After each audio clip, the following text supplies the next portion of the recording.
चलिए, पिछले क्लास में हमने पढ़ा था पॉपुलेशन के बारे में। काफ़ी डिटेल में हमने पॉपुलेशन के बारे में पढ़ा। अब समस्या यह है कि पॉपुलेशन को कंट्रोल कैसे किया जाए। तो क्या बायोलॉजिकल मेथड होनी चाहिए जो पॉपुलेशन जनसंख्या क्या हो नियंत्रित हो। उसके लेकर के बहुत सारे मेथड है, जैसे chemical method, barrier method, condom वगैरह का इस्तेमाल होना चाहिए, male condom, female condom, cervical vault वगैरह आता है, डायफ्राम वगैरह आता है। कुछ क्या है, सर्जिकल मेथड है, वैसेक्टोमी, ट्यूबेक्टोमी, ठीक ना, मेल और फीमेल दोनों को होता है, बंदी जिसे कहते हैं। कुछ मेथड है नेचुरल मेथड, प्राकृतिक रूप से आप कैसे कंट्रोल कर सकते हैं पॉपुलेशन को। सेक्स करने के समय क्या है, जैसे लैक्टेशनल एमोनेरिया है, बच्चे जब 6 महीने दूध पीता है उस समय क्या है, माँ गर्भवती नहीं हो सकती है। कुछ नेचुरल मेथड है, पीरियोडिक एब्स्टिनेंस है, क्या है कि कुछ क्षण के लिए क्या है, पेनिस को फीमेल वेजाइना से क्या है, जब लगे कि स्पर्म अब निकलने वाला उसे फीमेल वेजाइना से उसको आउट कर लिया जाता है, ठीक ना। कुछ मेथड है, कैलेंडर मेथड की बात हम लोग करेंगे, जो क्या है 14वें दिन फीमेल के बॉडी से, महिला के बॉडी से जब एग निकलता है, अंडाणु निकलता है, उस समय क्या है, शारीरिक संबंध नहीं बनाना चाहिए, उस समय सेक्स नहीं करना चाहिए। ये सब तरीका हम लोग आज जानेंगे, किस तरह से पॉपुलेशन को हम लोग प्राकृतिक विधि से, केमिकल विधि से और बैरियर मेथड से, हम लोग सर्जिकल मेथड से हम किस तरह से कंट्रासेप्टिव्स का हम लोग यूज कर सकते हैं, ठीक ना। दूसरा है, अगर प्रेगनेंसी हो गया, होल्ड हो गया, तो उसके लेकर क्या है, एक टर्म आता है मेडिकल टर्मिनेशन ऑफ प्रेगनेंसी, गर्भपात। गर्भपात का क्या नियम है, क्या यह लीगल है इंडिया में कि नहीं है, लीगल है तो किस मंथ तक कितना सेफ है गर्भपात कराना, इसके बारे में जानेंगे। उसके बाद है, बहुत लोगों को क्या होता है, इनफर्टिलिटी की समस्या आती है, बांझपन आती है। अगर काफी अरसे तक अगर वाइफ हस्बैंड साथ रह रहा है और बच्चे नहीं जन्म हो पा रहा है, तो क्या कहेंगे कि ये बांझपन का शिकार है, इनफर्टिलिटी है। इनफर्टिलिटी के लिए क्या टेक्नोलॉजी है, कैसे हम IVF करते हैं, कैसे इंट्रायूटेराइन ट्रांसफर करते हैं, कैसे इंसेमाइनेशन का सहारा लेते हैं, सारे चीज के बारे में हम लोग आज अध्ययन करेंगे। काफी अच्छा टॉपिक है, एग्जामिनेशन दृष्टिकोण से भी काफी अच्छा टॉपिक है। नीट में चाहे बिहार बोर्ड का एग्जाम है उसमें भी काफी अच्छा इससे क्वेश्चन रहता है। और साथ ही साथ क्या, यह टॉपिक एक हर व्यक्ति को ये जानना चाहिए, ठीक ना, ताकि क्या है उसे इन फ्यूचर क्या है इस टॉपिक को पढ़ने से मदद मिलेगी। तो आइए हम लोग बारी बारी से हम पढ़ते हैं। कहा जाता है कॉन्ट्रासेप्टिव शुड बी, जो भी गर्भ निरोधक का हम इस्तेमाल करेंगे उसका क्या कैरेक्टरिस्टिक होनी चाहिए। आखिर जो हम गर्भ निरोधक का इस्तेमाल कर रहे हैं, जो गर्भ निरोधक सुई का इस्तेमाल कर रहे हैं या दवा का इस्तेमाल कर रहे हैं, टैबलेट का इस्तेमाल कर रहे हैं, वो कैसा होना चाहिए, ठीक ना, उसके बारे में, कि ताकि लोग उसको क्या है इजीली एडॉप्ट कर सके, ठीक ना, लोग को दिक्कतें ना हो उसे इस्तेमाल करने में। पहला नंबर है, इसके कुछ कंडीशन है, यह यूजर फ्रेंडली होना चाहिए। यह क्या है, यूजर फ्रेंडली होना चाहिए। जो व्यक्ति अगर मान लीजिए कोई कंडोम का इस्तेमाल कर रहा है, ठीक ना, तो उसके अनुकूल होना चाहिए। ऐसा नहीं कि कंडोम इस्तेमाल कर रहे हैं, इचिंग शुरू हो गया, उसका कुछ साइड इफेक्ट शुरू हो गया, तो ऐसा भी नहीं होना चाहिए। यानी यह क्या होना चाहिए, उपयोगकर्ता के अनुकूल होना चाहिए, उपयोगकर्ता के अनुकूल होना चाहिए। दूसरा क्या है, सस्ता होना चाहिए, ठीक ना, इसका साइड इफेक्ट नहीं होना चाहिए। इसमें क्या है, रिवर्जिबिलिटी प्रोसेस होनी चाहिए, नेचर होना चाहिए। ऐसा नहीं कि अब हम एक बार कॉन्ट्रासेप्टिव का यूज कर लिए, गर्भ निरोधक टैबलेट का यूज कर लिए, ऐसा नहीं कि अब भविष्य में क्या है बच्चा ही ना हो, ऐसा भी नहीं होना चाहिए। यानी जब तक हम यूज कर रहे हैं तब तक क्या है, प्रेगनेंसी होल्ड नहीं हो, और जब हम यूज करना बंद कर दिए तो क्या है, प्रेगनेंसी हो। ये सब इसका क्या है होना चाहिए। कॉस्ट इफेक्टिव होना चाहिए, कॉस्ट इफेक्टिव होना चाहिए, यानी क्या है, यह सस्ता होना चाहिए। दूसरा बात क्या है, यह इजीली अवेलेबल होना चाहिए। इजीली अवेलेबल यानी क्या, आसानी से क्या है उपलब्ध होनी चाहिए। दूसरा क्या है, यह ऐसा नहीं कि इस्तेमाल कर रहे हैं प्रभावी नहीं हो, ठीक ना, तो ये इफेक्टिव भी होनी चाहिए, यानी अगर हम यूज कर रहे हैं ये क्या है, अपना प्रभाव दिखाए, यह इफेक्टिवनेस भी होना चाहिए, इफेक्टिव होना चाहिए, यानी यह प्रभावी भी होना चाहिए, ठीक। उसके बाद क्या है, इसका साइड इफेक्ट कम होना चाहिए, ठीक ना, ऐसा नहीं है कि हम इस्तेमाल कर रहे हैं इसका साइड इफेक्ट होना शुरू हो गया, तो ऐसे कह सकते हैं लेस साइड इफेक्ट।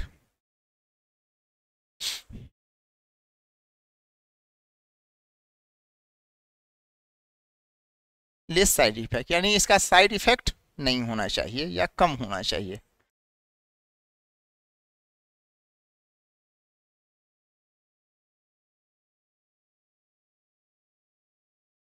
उसके बाद जो अभी हमने बताया क्या, इसमें जो एक नेचर है वो क्या होनी चाहिए, रिवर्जिबल का,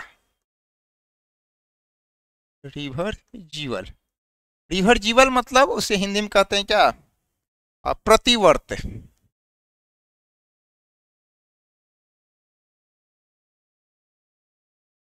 यानी जब हम यूज किए, यूज समय प्रेगनेंसी होल्ड ना हो, यूज जब हम करना बंद कर दिए तो फिर क्या है, प्रेगनेंसी हो जाए, ठीक ना, इस तरह से होनी चाहिए। तो ये आपका क्या है, एक कॉन्ट्रासेप्टिव का एक गर्भ निरोधक जो हम विधि इस्तेमाल कर रहे हैं उसका क्या है, एक प्रॉपर्टी होना चाहिए, ठीक। चाहिए हम लोग अब बात करें, कुछ क्वेश्चन देख लेते हैं। करा which of the following is not a characteristic of an ideal contraceptives. एक आदर्श गर्भ निरोधक में क्या गुण नहीं होना चाहिए, यूजर फ्रेंडली होना चाहिए, सही बात है, इजिली अवेलेबल होना चाहिए, सही बात है, लिस्ट साइड इफेक्ट होने चाहिए, ये भी सही, इरिवर्जिबल ये नहीं होना चाहिए, ऐसा नहीं कि हम एक इस्तेमाल कर लिए अब हमेशा के लिए क्या है बच्चे पैदा नहीं कर सके, ऐसा भी नहीं होना चाहिए, ठीक ना। एक ये में एक इसका क्या है आंसर ये हो गया। अब है हम लोग बात करें कि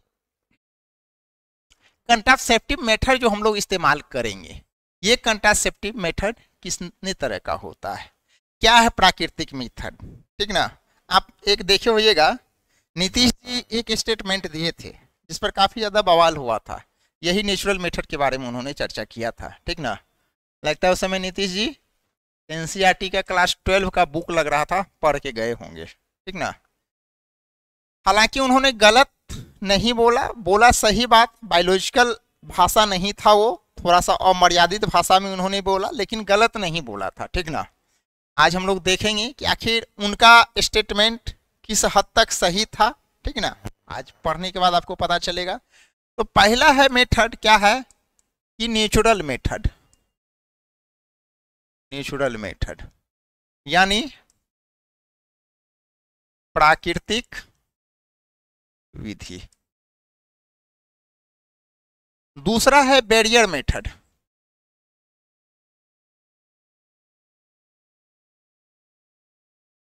यानी रोध विधि।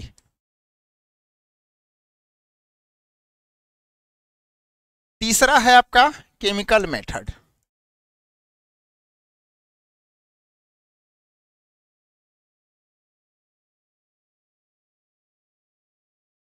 रासायनिक विधि। और चौथा है आपका सर्जिकल मेथड।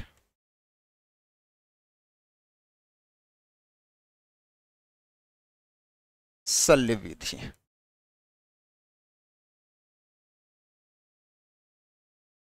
देखिए नेचुरल मेथड भी हम चर्चा करेंगे, तीन तरह का नेचुरल मेथड है, ठीक ना। एक पीरियोडिक एब्स्टिनेंस है, ठीक ना, एक है आपका विड्रॉल मेथड है, ठीक, और एक मेथड होता है लैक्टेशनल एमोनेरिया। बच्चे जब 6 महीने जब माँ का दूध पीता है, जब जन्म के बाद, उस समय क्या है माँ प्रेग्नेंट नहीं हो सकती 6 महीने तक। उसका रीजन क्या है, सेक्स करते समय अपने लिंग को, पेनिस को क्या है वेजाइना से आउट कर ले, जब लगे स्पर्म निकलने वाला है।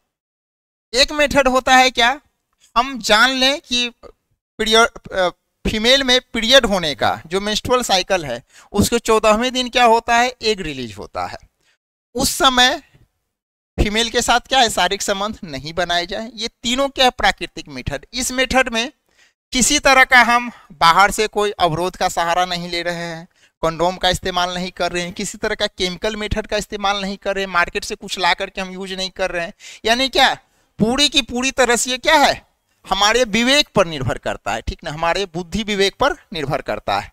तो हम देखेंगे कि ये प्राकृतिक विधियां क्या है, ठीक ना। इस प्राकृतिक विधियां में हम लोग किस चीज का चर्चा करते हैं, आखिर इसका मैकेनिज्म क्या है। ये प्राकृतिक विधि है, इसमें हम यही हमारा प्रयास रहता है, जब एग आए उस समय क्या है, स्पर्म का मुलाकात एग से न हो, ठीक ना, दोनों को मुलाकात नहीं होने देना है, यानी जो उसका मिलने का जो चांस है ना, उसको क्या करना है, उससे बचाना है।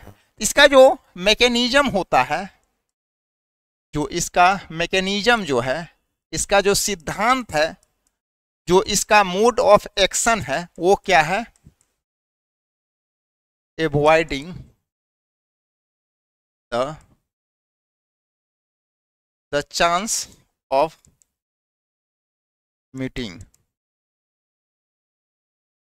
बिटवीन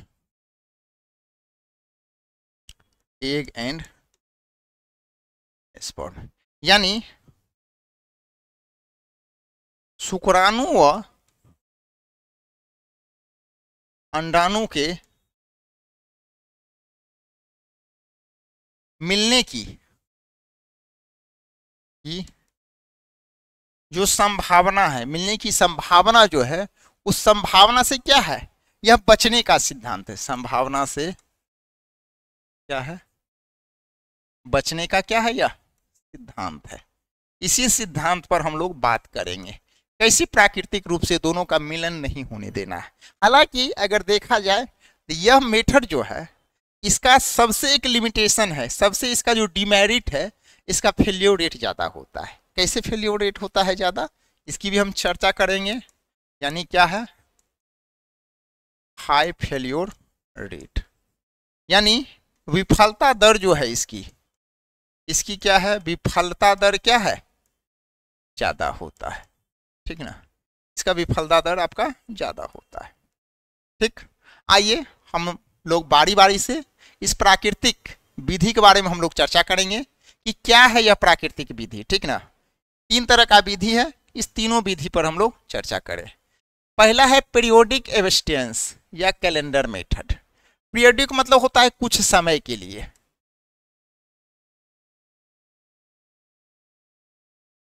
एब्स्टेंस मतलब क्या होता है, रुकावट, अवरोध, या सॉरी कुछ समय के लिए संयम हम बरतते, उस समय के लिए क्या है, संयम। जो एक बीच का 14वां दिन होता है, उस समय क्या है, संयम बरतना है। यानी जो कपल है, जो वाइफ हस्बैंड है, जो कपल है, उसे क्या है 10 से 17वें दिन के बीच में जो मेंस्ट्रुअल साइकिल का होता है, उस बीच में क्या है कि ओव्यूलेशन होने की संभावना रहती है, एग रिलीज होने की संभावना रहती है फीमेल के बॉडी से। उस समय यही होना चाहिए प्रयास कि मेल का स्पर्म उस एग से मीट नहीं कर पाए, ठीक है, एग से उसका मिलन नहीं हो पाए।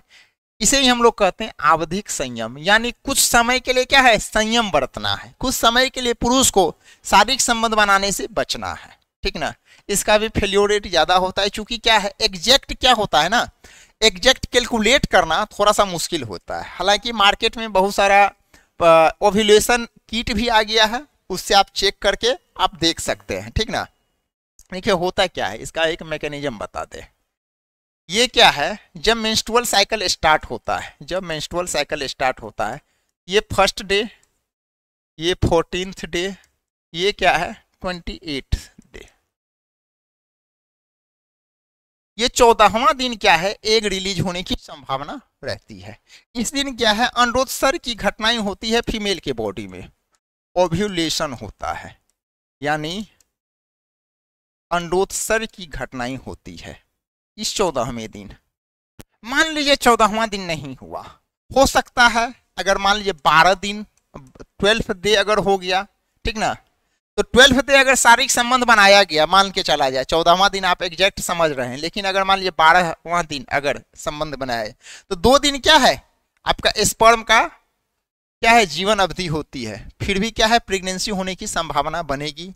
मान लीजिए इधर 16वां दिन है, ठीक ना, 2 दिन आगे 2 दिन हम लोग पीछे ले लेते हैं, ठीक ना, 2 दिन प्लस 2 माइनस, तो 16वां दिन अगर मान लीजिए कि 16वें दिन भी अगर एक रिलीज होती है, ठीक ना, फिर भी क्या है, एक दिन आपका और एक्सटेंड कर सकते हैं, यानी 17वां दिन तक संभावना रहती है, ठीक ना। तो ये जो पीरियड है, ये पीरियड जो कहलाता है, ये फर्टिलिटी पीरियड है। यानी आप इतना समझ जाइए ना कि 10 दिन आगे और 10 दिन अगर पीछे अगर आप ले लेते हैं, ठीक ना, तो सेफ माना गया है कि अगर पीरियड हो उसके 10th से लेकर के और 18th डे जो होता है, ये जो है, ये डे जो है, ये फर्टाइल डे होता है, फर्टिलिटी पीरियड होता है, पीरियड होता है। इस दिन अगर शारीरिक संबंध बनाया जाए तो गर्भ ठहरने की संभावना बनी रहती है, ठीक। इसलिए करके इस दिन संयम बरतना है, इस दिन शारीरिक संबंध नहीं बनाना है। ये 10 दिन से पहले वाला जो ये 10 दिन है, ये आपका सेफ जोन है, और उसके बाद वाला जो क्या है, ये 18 से लेकर के 28 तक का सेफ जोन है। बीच वाला समझ जाइए, बीच का जो जोन है वही थोड़ा क्या है, डिफिकल्टी जोन है, ठीक। तो इस पर हम थोड़ा सा एक बार इसको डिफाइन कर लें। पीरियोडिक एब्सटेंस या कैलेंडर मेथड होता है क्या है। कैलेंडर मेथड भी इसे कहते हैं क्या, क्योंकि दिन को क्या करते हैं हम लोग, कैलकुलेट करके चलते हैं।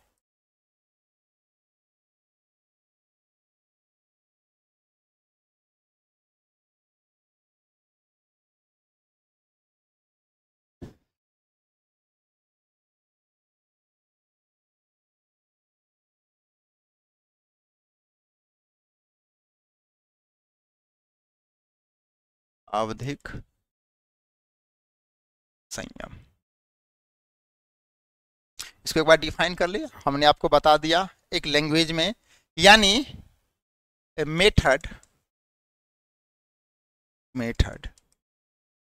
इन विच ऐसा मेथड कि कपल जो है क्या करता है, चाहता है क्या, एवॉइड करता है। Method in which couple avoid sexual intercourse between the day of क्या, 10 से 17वां भी दिया है, हम एग्जैक्ट इसको हम समझते हैं 10 to 18th day of menstrual cycle. देखिए काफ़ी अच्छा टॉपिक है ये, आपके अपना समझदारी के लिए भी काफ़ी ज़्यादा ज़रूरत है, क्योंकि हर व्यक्ति को शादी विवाह करना है, फैमिली प्लानिंग करनी है, तो वो अगर इस टॉपिक को अगर समझ रहा है तो क्या है, उसे समस्याएं थोड़ी कम होगी। यानी इस समय क्या है, हम सेक्सुअल रिलेशनशिप बनाने से क्या है, बच सकते हैं। व्हेन, ये कब, when chances of, when ovulation क्या है, हम समझ रहे हैं कि ये एक्सपेक्टेड है, व्हेन ओव्यूलेशन में बी एक्सपेक्टेड, हम उम्मीद करते हैं कि इस समय क्या ओव्यूलेशन हो। यानी ऐसी प्राकृतिक विधि, यानी ऐसे कह सकते हैं टाइप ऑफ नेचुरल मेथड, हम कह सकते हैं यहाँ टाइप ऑफ नेचुरल मेथड, क्योंकि नेचुरल मेथड में ही हम लोग पढ़ रहे हैं। ऐसी प्राकृतिक विधि जिसमें क्या है, कोई भी कपल्स, ठीक ना, जो भी आपका एक शादीशुदा कपल्स है, ठीक ना, एक ऐसी विधि जिसमें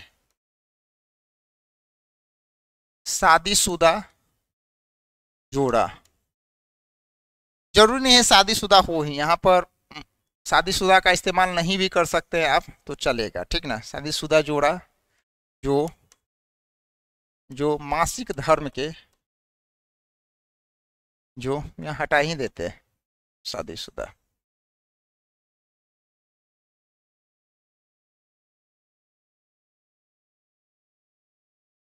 जिसमें ऐसी प्राकृतिक विधि जिसमें क्या है, कपल जोड़ा, कपल ही इस्तेमाल कीजिए, जिसमें कपल जोड़ा जो मासिक धर्म के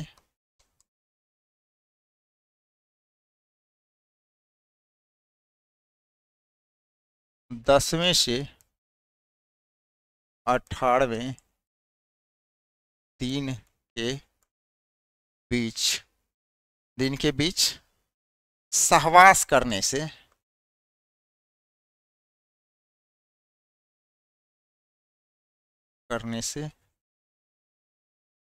बचता है।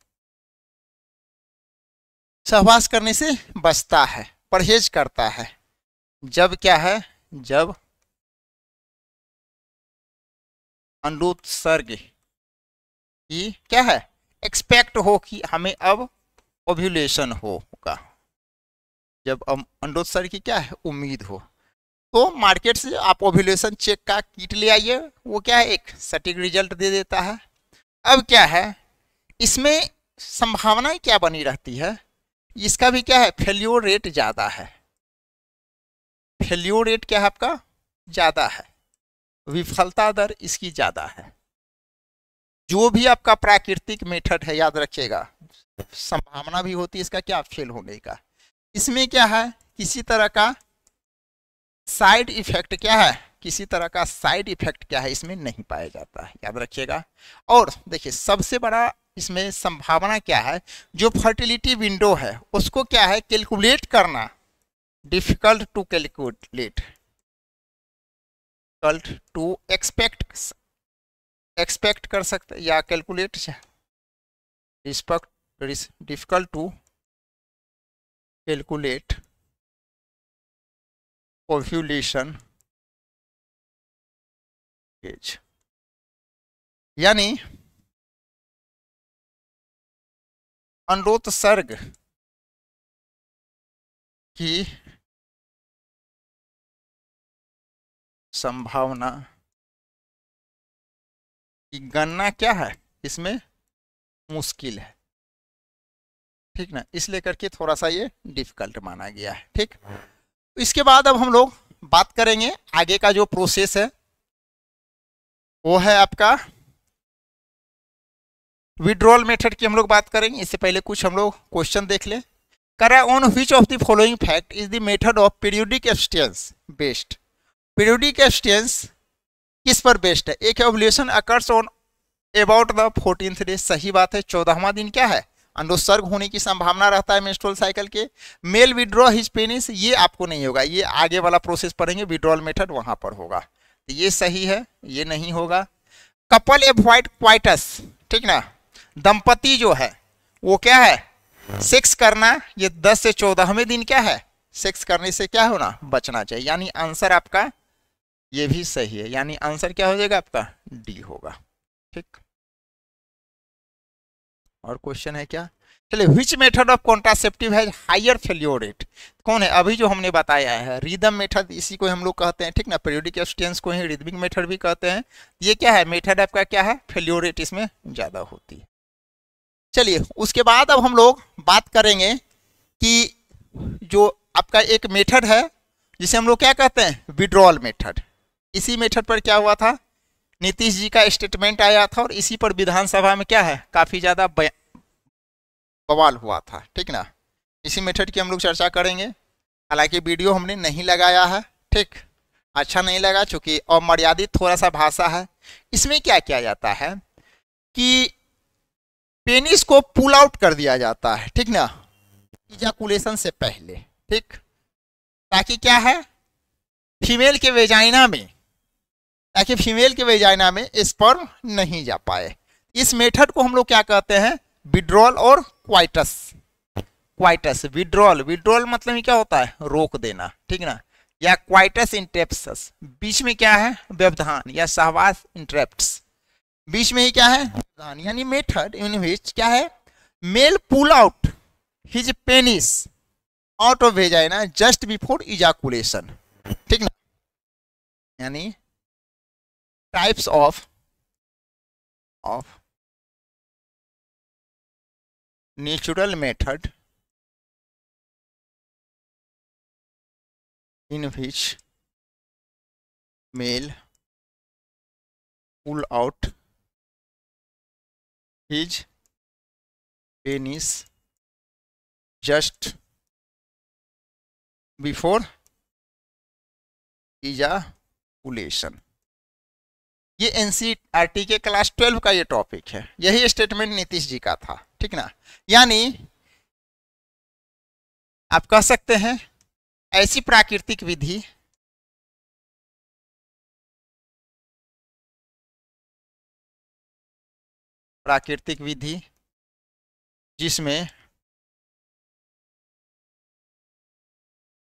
जिसमें पुरुष स्खलन से पूर्व ही वीर्य स्खलन से पूर्व अपने लिंग या शिश्न को मादा योनि से बाहर निकाल लेता है।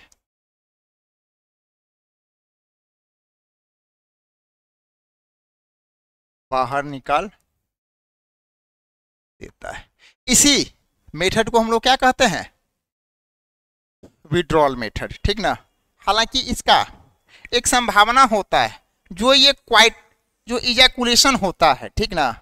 स्पर्म तो इजैकुलेट नहीं हो पाता है, लेकिन क्या है कि स्पर्म के साथ जो सीमेन में कुछ फ्लूइड है, ठीक ना, वो फ्लूइड क्या है, इजैकुलेट हो जाता है, ठीक ना। आपको क्या है, शारीरिक संबंध बनाते समय जो कुछ इजैकुलेटेड फ्लूइड है, प्री इजैकुलेटेड फ्लूइड है, उसमें स्पर्म होने की संभावनाएं रहती है थोड़ी सी, इसलिए करके ये काफी सेफ नहीं माना गया है। इसका जो लिमिटेशन है, इसका जो सीमा है, ठीक ना, ये आप कह सकते हैं प्री इजैकुलेटेड फ्लूइड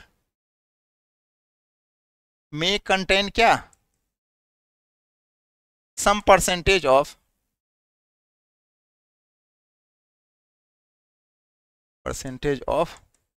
स्पर्म।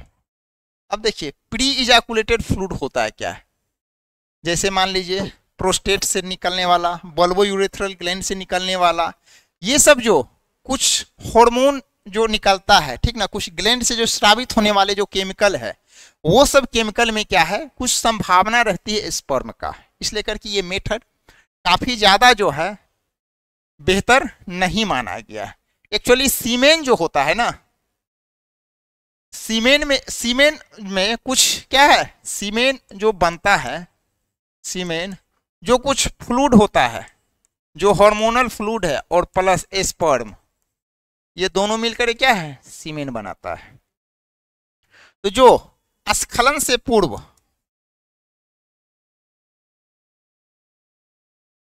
वीर्य स्खलन से पूर्व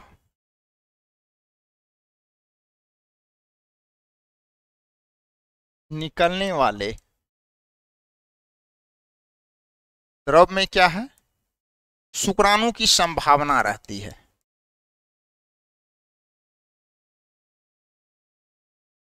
संभावना बनी रहती है, थोड़ा सा ये है।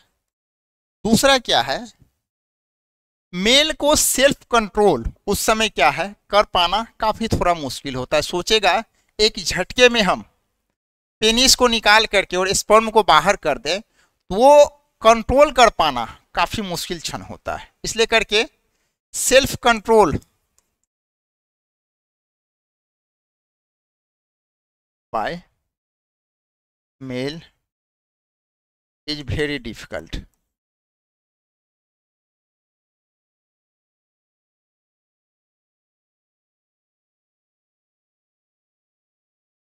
पुरुष के द्वारा स्वनियंत्रण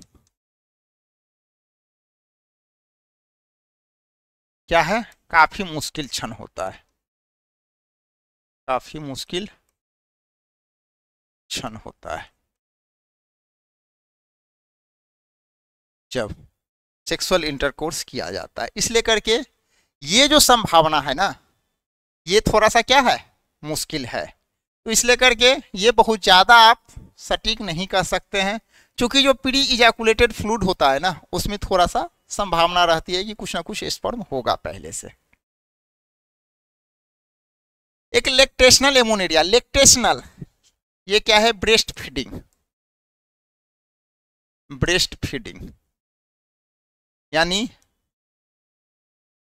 दुग्धपान, दुग्धपान का जो पीरियड होता है उसे। और एमोनेरिया इसे कहते हैं क्या? एब्सेंस ऑफ मेंस्ट्रुअल साइकिल, यानी इस समय क्या है? मासिक धर्म क्या है? का अभाव।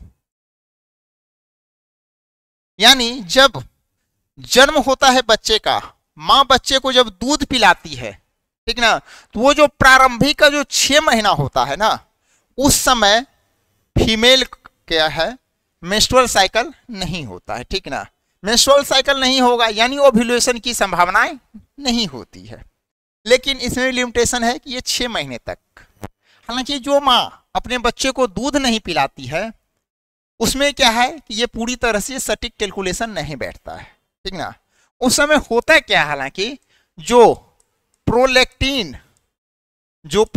हार्मोन जो निकलता है वो काफी ज्यादा होता है। इसी वजह से क्या होता है? स्तनपान कराते समय दूध, इसका क्या है? निगेटिव मैकेनिज्म क्या है? एफएसएच पे आता है, ठीक ना। इसका निगेटिव फीडबैक आता है, निगेटिव फीडबैक आता है एफएसएच पर, फॉलिकल स्टिमुलेटिंग हार्मोन पर, क्या है? ओव्यूलेशन नहीं होने देगा, ठीक ना।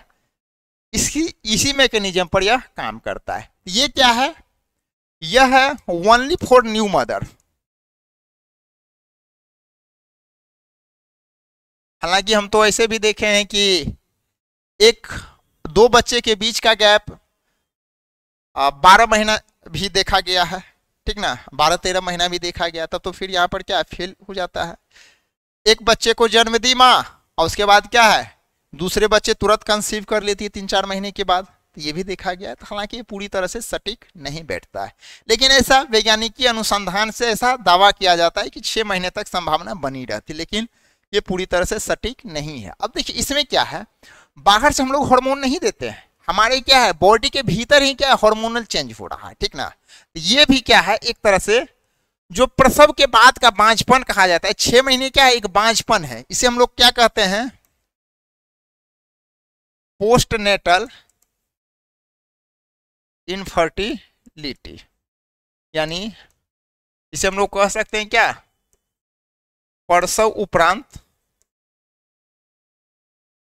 बांझपन भी इसे हम कह सकते हैं, ठीक ना। ये क्या है? इसमें आपका मेंस्ट्रुअल साइकिल जो मासिक धर्म है ये नहीं होता है, ओव्यूलेशन का प्रोसेस नहीं होगा, अंडोत्सर्ग नहीं होगा, ठीक ना। ये सब चीज क्या है? एब्सेंट होता है। इसका ड्यूरेशन क्या है? इसका जो अवधि होता है, जो इसका ड्यूरेशन देखा गया है, जो इसका अवधि देखा गया है, इसकी अवधि क्या है? 6 मंथ है। बस 6 महीने तक ही ये आपका कारगर है, 6 महीने के बाद यह कारगर नहीं होती, ठीक ना। और ये क्या है? जब तभी तक है जब तक क्या है? माँ आपका स्तनपान बच्चे को करा रही है, स्तनपान नहीं कराएगी तब क्या है? थोड़ा सा मुश्किल होता है, ठीक। अब आइए हम लोग इस पर कुछ क्वेश्चन है देख लेते हैं। ये क्वेश्चन काफी अच्छा क्वेश्चन है। कह रहा है व्हाट इज ट्रू फॉर क्या? Lactational amenorrhea. लैक्टेशनल एमोनेरिया के लिए क्या सही? कह रहा है it means absence of menstrual cycle, सही बात है। कह रहा है ovulation does not occur during lactational period, सही बात है, अंडोत्सर्ग की घटना ही नहीं होती। Chances of conception of almost nil up to 6 month following parturition, बच्चे के जन्म के क्या है 6 महीने बाद तक क्या है चांसेस थोड़ा सा कम रहता है, ठीक ना, गर्भ ठहरने का। Side effect is almost nil, सही बात है, कोई मेडिकल वगैरह का इस्तेमाल नहीं कर रहे हैं, कोई केमिकल वगैरह का इस्तेमाल नहीं है, ठीक ना। It increase phagocytosis of sperm, क्या है स्पर्म को जो फेगोसाइटोसिस मतलब होता है निगल जाना, खा जाना, ऐसा बात नहीं है, स्पर्म को क्या है खाने का इसमें चांसेस नहीं रहता। इट इज क्या नेचुरल कंट्रासेप्टिव, यह प्राकृतिक है, सही बात है। ये गलत है, बाद बाकी क्या है आपका सारा का सारा सही है, यानी स्टेटमेंट 5 मेरा क्या है गलत है, बाद बाकी क्या स्टेटमेंट सही है, यानी क्या आंसर हो जाएगा आपका डी। तो हमने प्राकृतिक मेथड पढ़ लिया, हमने देख लिया कि प्राकृतिक विधि में क्या है, हम बाहर से किसी तरह का मेडिसिन नहीं ले रहे हैं, किसी तरह का बैरियर का, किसी तरह का स्पर्म और एक के मिलने के बीच किसी तरह का बैरियर का इस्तेमाल नहीं कर रहे हैं, उसके बीच बाधा नहीं डाल रहे हैं, कोई रुकावट नहीं डाल रहे हैं, ठीक ना, पूरी तरह से क्या है, नेचुरल है। तीनों मेथड नेचुरल मेथड था। अब क्या, अब हम क्या करेंगे, बाधा डालेंगे, कोई फिजिकल बैरियर हम डालेंगे, ठीक ना। जो इसमें क्या है, बैरियर में क्या है, एक फिजिकल बैरियर हम लोग डालेंगे, एक physical barrier between sperm and egg, यानी शुक्राणु व अंडाणु के बीच क्या है आपका, एक भौतिक बाधा है, एक भौतिक बाधा का हम लोग इस्तेमाल करें। वो भौतिक बाधा क्या है, वो भौतिक बाधा मेल के द्वारा इस्तेमाल किया गया कंडोम हो सकता है, फीमेल के द्वारा भी इस्तेमाल किया गया कंडोम हो सकता है, जिसे हम लोग क्या फेमिटैम भी कहते हैं फीमेल कंडोम को। हो सकता है वो सर वोल्ट हो सकता है वो डायफ्रागम हो, ठीक ना। ये है, देखिए ये है डायफ्रागम है, सर्विकल वोल्ट है, ठीक ना, वोल्ट कैप है, सर्विकल कैप है, वोल्ट कैप है। इसको और बेहतर बनाने के लिए इसमें क्या है, कुछ स्पर्मिसाइडल क्रीम भी लगा देते हैं, ठीक ना, स्पर्म को मार दे। ये सब के बारे में हम लोग चर्चा करते हैं, ठीक ना। ये सब क्या है, कि बैरियर है, इसमें क्या है, हम लोग स्पर्म को क्या है, एग से मिलने नहीं देते हैं, ठीक ना, उसके बीच कोई ना कोई रुकावट पैदा कर देते हैं। यही इसका मोड ऑफ एक्शन है। इसमें पहला हम लोग बात करते हैं कंडोम का, ठीक ना। ये कंडोम फॉर मेल भी हो सकता है, फॉर मेल एंड फीमेल भी होता है, पुरुष और महिला दोनों के लिए होता है। पुरुष के कंडोम से आप लोग अवेयर हैं, मैन फोर्स, तरह तरह का बहुत सारे ब्रांड आता है। इसका जो एक ब्रांड है उसका नाम है निरोध भी है। फीमेल कंडोम जिसे हम लोग क्या कहते हैं, फेमिटैम भी कहते हैं, ठीक ना। तो ये कंडोम दोनों के लिए आता है, मेल और फीमेल के लिए भी। और फीमेल जो कंडोम है इसका क्या नाम है आपका, फेमिडैम भी कहते हैं, ठीक ना। ये है आपका मेल कंडोम, ये फीमेल कंडोम है। ये क्या है, कहता है एक इंड सर्विकल को, ठीक ना, गर्भाशय का जो यहाँ पर जो गिरिवा है उसको क्या करता है, बंद करता है। और दूसरा क्या है, वेजाइनल ओपनिंग है, वहां पर क्या करता है, इस तरह से एक पोर रहता है, एक इस तरह से है, एक क्या है यहाँ पर आपका दो तरह का ये बना हुआ है, ठीक ना, यहाँ भी और यहाँ भी। ये एक पॉइंट को ढकेगा, दूसरा सिरा क्या है, खुला हुआ रहता है, ठीक। ये होता है आपका। अब हम लोग कुछ पढ़ेंगे कंडोम का क्या क्या एक कैरेक्टरिस्टिक होनी चाहिए, ठीक ना। इससे पहले हम लोग एक बार देख लेते हैं, कुछ क्वेश्चन तो नहीं है।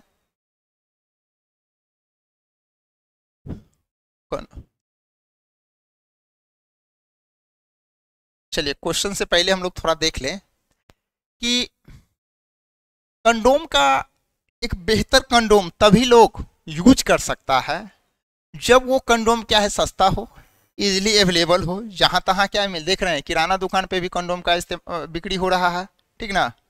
जहाँ तहाँ कंडोम का, जनरल स्टोर पे भी कंडोम बिकना शुरू हो गया है, ठीक ना। दूसरा बात क्या है, इस सेक्सुअल इंटरफेयर में किसी तरह का सेक्सुअल इंटरफेयर में जो सेक्सुअल क्वाइटस होता है उसमें किसी तरह का हस्तक्षेप इसका ऐसा नहीं है कि इंजॉय क्या है कम हो। दूसरा बात क्या है, इसमें गोपनीयता रहनी चाहिए। ऐसा नहीं कि कंडोम का इस्तेमाल कर रहे हैं तो पूरा दुनिया जान गया, क्या खरीद के लाइए मार्केट से और खुद का इस्तेमाल कीजिए। इसमें क्या है, सेल्फ फिटेड चीज है, अपने आप क्या है इसको फिट किया जा सकता है, पेनिस पे या वेजाइना में फिट किया जा सकता है।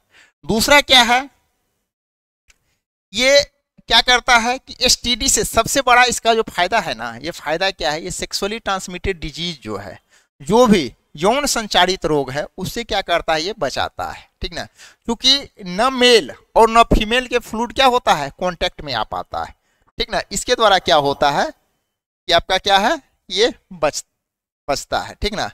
तो एक कैरेक्टरिस्टिक क्या होना चाहिए, कैरेक्टरिस्टिक ऑफ कंडोम, कंडोम का एक अभिलाक्षणिक गुण क्या होना चाहिए, क्या गुण होना चाहिए कंडोम का। पहला नंबर ये क्या है, इजिली अवेलेबल,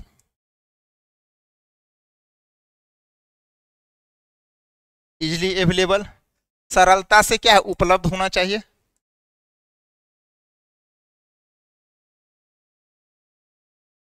उपलब्ध होना चाहिए। दूसरा क्या है, प्राइवेसी होनी चाहिए इसमें, ठीक ना, इसमें क्या है, प्राइवेसी होनी चाहिए, ठीक। यानी जो उपयोग, privacy for user, privacy for user, उपयोग कर्ता के लिए क्या होनी चाहिए, गोपनीय होना चाहिए। उसके बाद क्या है, सेल्फ फिटेड होना चाहिए,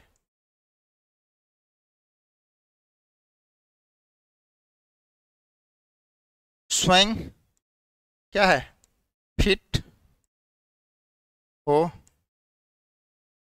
जाना चाहिए, स्वयं से, किसी डॉक्टर, किसी क्या है आपको और नर्स का इसमें सहारा नहीं लिया है। तो उसके बाद क्या है, यह इजिली डिस्पोजेबल होना चाहिए, इजिली डिस्पोजेबल होना चाहिए। ऐसा नहीं इसको क्या है इस्तेमाल करके फेंक दिए, इसको क्या है खत्म होने में वर्षों लग गया, ऐसा भी नहीं होना चाहिए, ठीक ना। ये सब इसका क्या है, कैरेक्टरिस्टिक होना चाहिए। तो अब ये काम कैसे करता है, ठीक ना, आखिर इसका क्या है। और दूसरा क्या, ये क्या होता है, बना होता है किस चीज का, ये बना होता है मेड अप ऑफ लेटेक्स या रबर, ठीक ना, रबर का बना होता है ये।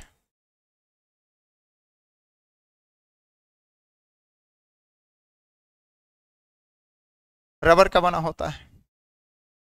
सबसे बड़ा इसका क्या है, ये क्या करता है, कवर क्या करता है, मेल के पेनिस को और फीमेल के क्या गर्भाशय ग्रीवा को क्या करता है, यह कवर करता है, cover male penis and cervix of male का जो आपका क्या है पेनिस है, और फीमेल के सर्विक्स को क्या करता है, या कवर करता है, ठीक ना। ताकि क्या होता है आपका, इससे एसटीडी से क्या करते हैं हम लोग, प्रोटेक्ट हो सकते हैं। यानी पुरुष के शिश्न व महिला के गर्भाशय ग्रीवा को कवर करता है या ढक देता है, एक चीज।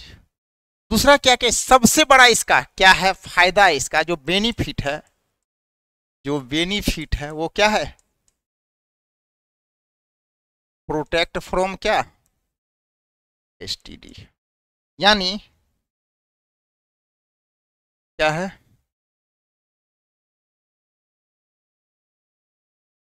यौन संचारित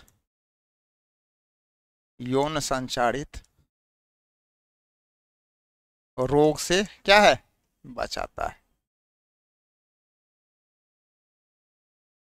इसलिए करके इसका इस्तेमाल बाबू करना चाहिए, ठीक ना। ऐसा ना हो कि 2 मिनट के मजा जिंदगी भर का सजा हो जाए। इसलिए करके सबसे पहले क्या है, इसका बचाव है एसटीडी से, सेक्सुअल पार्टनर अननोन नहीं होना चाहिए, मल्टीपल पार्टनर नहीं होना चाहिए। अब 10 जगह मुंह मारने को ले जाएगा तो एसटीडी पकड़ेगा ही, ठीक ना, फिर जिंदगी भर भुगतते रहेगा।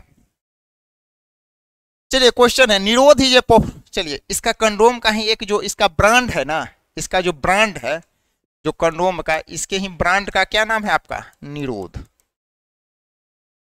निरोध पहले इसका एड आता था। चलिए कह रहा है Nirodh is a popular brand of क्या, condoms for male. One of the legal method of birth control का लीगल मेथड क्या होने, बाय हैविंग क्वाइटस इंटरप्शन, ये क्या है आपका सब प्राकृतिक मेथड है। Abortion by taking an appropriate medicine, ये सही है आपका। बाय एब्सटेनिंग फ्रॉम क्वाइटेस, ये सब क्या है, नेचुरल मेथड है, ये नेचुरल है, ये सब क्या है, नेचुरल मेथड है, तीनों का तीनों क्या है, नेचुरल मेथड है, ये भी नेचुरल मेथड है। ये क्या है आपका एक लीगल मेथड है कि दवा का इस्तेमाल किया जा सकता है। चलिए अब है फीमेल, ये सब क्या है, ये सब का सब किस में है, फॉर फीमेल, फीमेल के लिए ये सब चीज। डायफ्रेगम, सर्विकल कैप, वोल्ट, तीनों एक ही तरह का होता है, ठीक ना। ये क्या करता है जनरली, सर्विक्स जो होता है ना, सर्विक्स को क्या करता है, ये कवर करता है, ठीक। तो सर्विक्स को कवर करता है, हालांकि इसमें एसटीडी से बचने का संभावना कम रहता है। और सबसे बड़ा बात क्या है, ये क्या है, सेल्फ फिटेड आप कर सकते हैं, ठीक ना, इसमें भी किसी नर्स वगैरह का जरूरत नहीं है। और सबसे बड़ा बात क्या होता है इसमें, फीमेल के लिए एक और क्या है, फीमेल कंडोम का इस्तेमाल, और इसको हम और बेहतर इसको इफेक्टिव बनाने के लिए क्या करते हैं, कुछ जो स्पर्मिसाइडल जो जेल होता है, कुछ फोम होता है, उसका हम इस्तेमाल करते हैं, ताकि क्या, जो हमारा कंट्रासेप्टिव्स है उसकी इफिशियंसी क्या है, वो और ज्यादा ताकतवर हो सके, ठीक ना। तो इसका जो कुछ कैरेक्टरिस्टिक है, इसका क्या है, रीयूजेबल, रीयूजेबल, पुनः प्रयोग में इसको ला सकते हैं, पुनः प्रयोग में लाया जा सकता है, पहला नाम। उसके बाद क्या है, इसका एक कैरेक्टरिस्टिक क्या है, ये भी है कि सेल्फ फिटेड है, ठीक ना, स्वयं से लगा सकते हैं।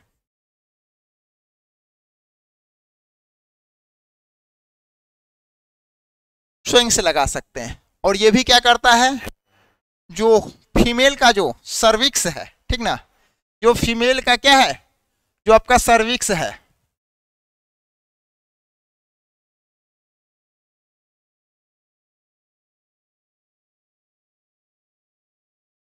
ये जो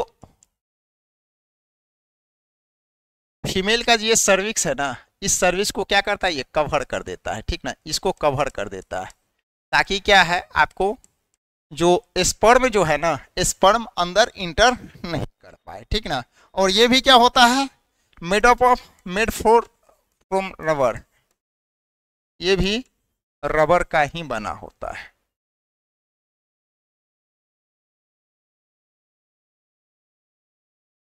रबर का बना होता है। और ये क्या करता है, कवर, कवर सर्विक्स ऑफ क्या, फीमेल, मादा गर्भाशय ग्रीवा को, मादा गर्भाशय ग्रीवा को क्या करता है, वो ढक देता है, मादा की गर्भाशय ग्रीवा को क्या करता है, ढक देता है, ये ठीक। उसके बाद है इसके इफिशियंसी को बढ़ाने के लिए क्या करते हैं हम लोग, कुछ क्या करते हैं हम लोग, स्पर्मिसाइडल क्रीम का इस्तेमाल करते हैं, टू मेक मोर इफिशियंट, ठीक ना, मोर कॉन्ट्रासेप्टिव इफिशियंट,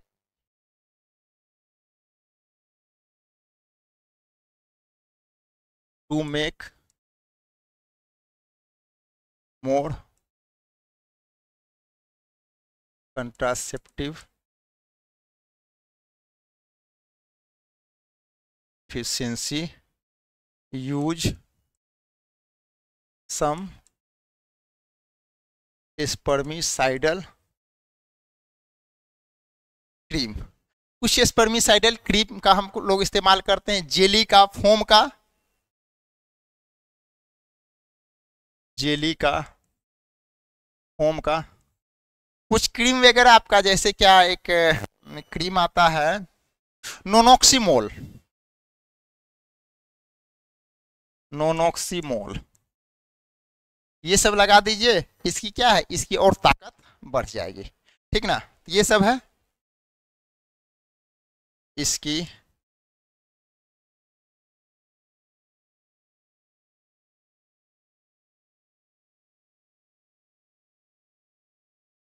गर्भ निरोधकता,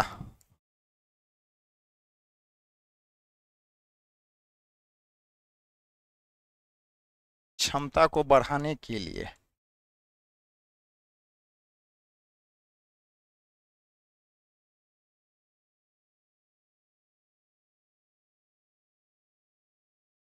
क्रीम, क्रीम में क्या है आपका नोनोक्सिमोल,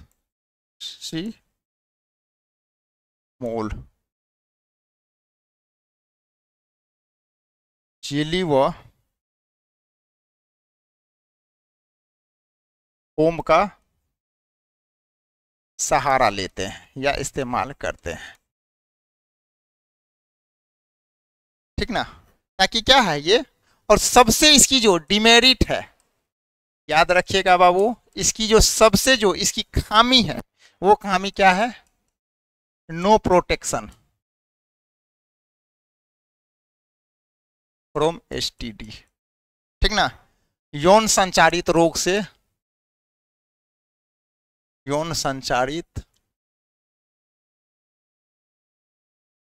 रोग से सुरक्षा नहीं देता है, ठीक ना, याद रखिएगा।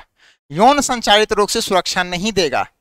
जो है फीमेल का, जो यहां पर, इसको तो आप थोड़ा देर के लिए ढक देगा, लेकिन क्या है, जो स्पर्म आएगा, स्पर्म तो यहां पर गिरेगा, ठीक ना।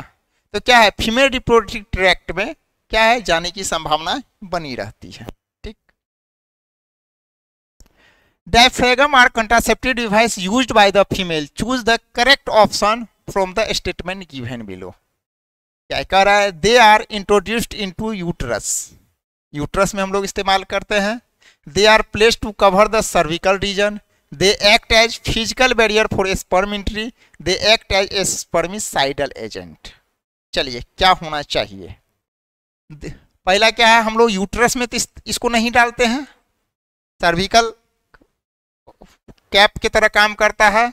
दे are placed at the region of cervical, सही है। They act as physical barrier for sperm entry, सही बात है। They act as spermicidal agent, बताइए स्पर्मिसाइडल एजेंट की तरह काम करता है क्या, स्पर्मिसाइडल एजेंट तब हम काम करता है जब इसके ऊपर क्या, हम किसी तरह का क्रीम लगा दें। जब तक हम क्रीम नहीं लगाएंगे स्पर्मिसाइडल एजेंट की तरह ये काम नहीं करेगा। आंसर क्या हो जाएगा, सी आपका, 2 और 3। चलिए अब हम लोग बात करते हैं कुछ केमिकल मेथड का। केमिकल मेथड क्या है आखिर, अभी हमने क्या देखा, नेचुरल मेथड, उसके बाद हमने क्या देखा, तो बैरियर मेथड। अब हम लोग देखेंगे केमिकल मेथड, और इसके बाद होगा क्या आपका एक सर्जिकल मेथड। तो केमिकल मेथड में हम लोग कुछ गोली का इस्तेमाल करते हैं, जो गर्भ निरोधक गोलियां हैं उसका इस्तेमाल करते हैं। इंट्रायूटेराइन, गर्भाशय, इंट्रा मतलब क्या, अंदर, गर्भाशय के जो अंदर जो डिवाइस है उसका इस्तेमाल करते हैं, इम्प्लांट का और इंजेक्शन का। आइए हम लोग बारी बारी से देखें कि कौन सा अंतर्गर्भाशयी इस डिवाइस कौन है, कौन सा पिल्स है जिसका हम लोग इस्तेमाल करते हैं, ठीक, कौन सा इंजेक्शन का इस्तेमाल करते हैं। देखिए पिल्स काफी ज्यादा आप लोग, ये पॉपुलर है पिल्स, माला डी इसका नाम है, माला डी, माला एन होता है, माला एन भी होता है, ये पिल्स होता है। ये काम कैसे करता है इसका भी हम लोग नाम जानेंगे।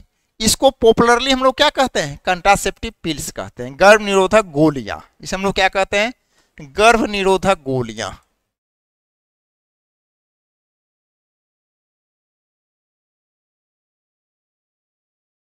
हर दवा के दुकान पे लगता है 4-5 रुपया में ये मिल जाता है, लेकिन ये क्या है, आपको रेगुलर खाना पड़ता है, याद रखिएगा ये रेगुलर खाना है। होता क्या है, जैसे मान लीजिए फर्स्ट जो 5वां दिन है वो क्या है, ब्लीडिंग फेज होता है। इस दिन मेंस्ट्रुअल साइकिल स्टार्ट हुआ, मेंस्ट्रुअल साइकिल स्टार्ट हुआ, तो 5वां क्या है, दिन ब्लीडिंग का फेज है। ये 5th डे क्या है, हमको शुरू करना है, ये 5th डे शुरू करना है। उसके बाद क्या है,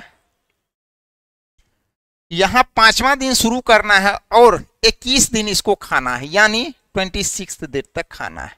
लास्ट में जो है 2 दिन इसको 26वां दिन तक खा लेना है। उसके बाद जो होता है, ये आयरन वाला जो देख रहे हैं, ये आयरन का होता है, इसको खाना रहता है।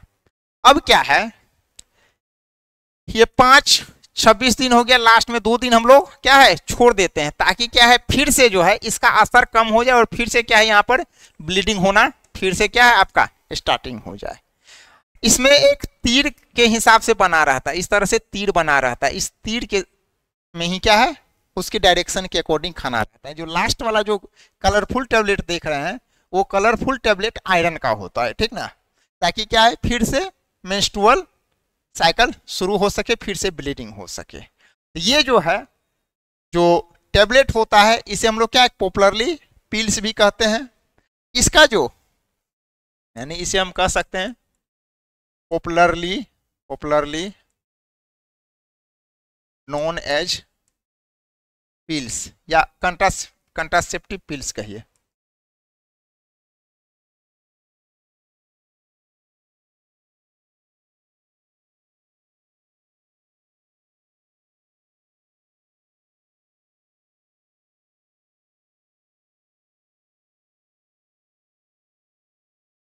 इसे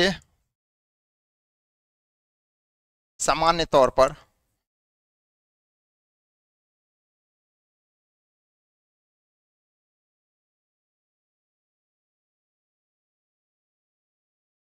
गर्भ निरोधक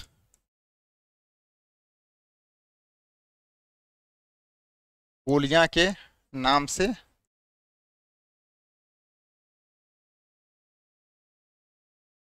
जानते हैं। और इसको क्या कहते हैं, रेगुलर लिया जाता है, याद रखिएगा ये डेली यूज टेबलेट है ये, ठीक ना, डेली यूज टेबलेट है, प्रतिदिन लिया जाता है और रात को सोते समय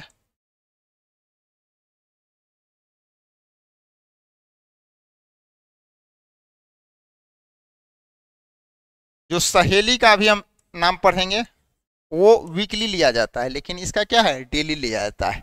इसका जो कॉम्बिनेशन देखा जाता है, इसका जो क्या क्या इसमें मिला रहता है, इसका कॉम्बिनेशन देखा जाएगा तो एस्ट्रोजेन रहता है, ठीक ना, एस्ट्रोजेन और progesterone plus,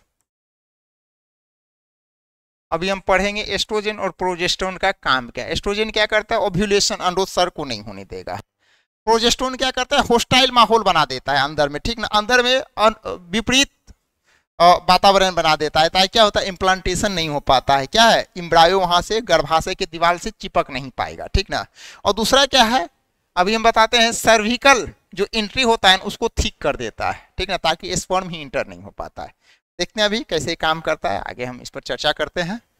most important component of oral contraceptive pills क्या है, प्रोजेस्टेरोन एस्ट्रोजन, अभी हमने पढ़ा है। How do the pill works, it inhibit ovulation and implantation, it alter the quality of cervical mucus to prevent or retard the entry of sperm, it inhibit spermatogenesis। चलिए कह रहा it inhibit ovulation and implantation,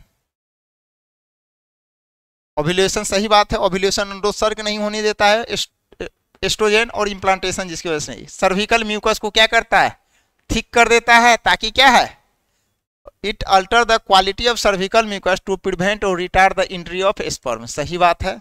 it inhibit spermatogenesis, sperm को तो नहीं, sperm बनने को रोकता है ऐसा नहीं है, स्पर्म बनता है, बना हुआ स्पर्म यहाँ आता है, ठीक ना। आंसर 1 और 2 ही क्या होगा सही होगा। देखिए अभी हम जस्ट बात कर रहे हैं कैसे काम कर रहा है।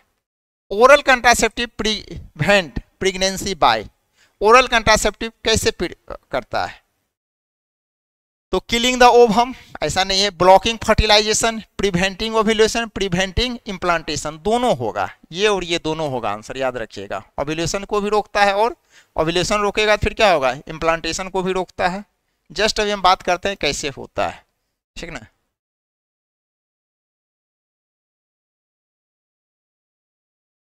यहाँ है एस्ट्रोजन प्रोजेस्टेरोन, इसके बारे में हम बात करते हैं।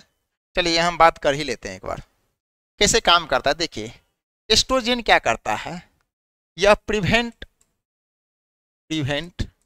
क्या ओव्यूलेशन, यह क्या करता है अंडोत्सर्ग को क्या करता है रोकता है, अंडोत्सर्ग नहीं होगा, एग ही रिलीज नहीं होने देगा। प्रोजेस्टेरोन क्या करता है, होस्टाइल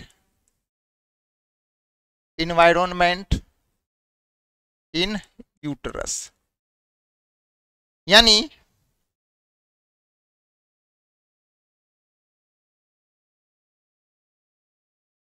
गर्भाशय के अंदर क्या करता है, यह विपरीत परिस्थिति पैदा कर देता है, विपरीत परिस्थितियां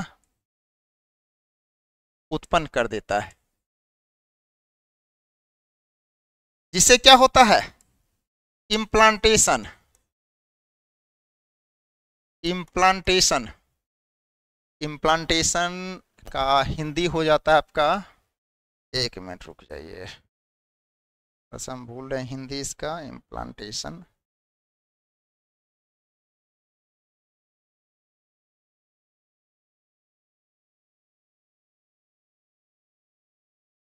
एग्जैक्ट हिंदी इसका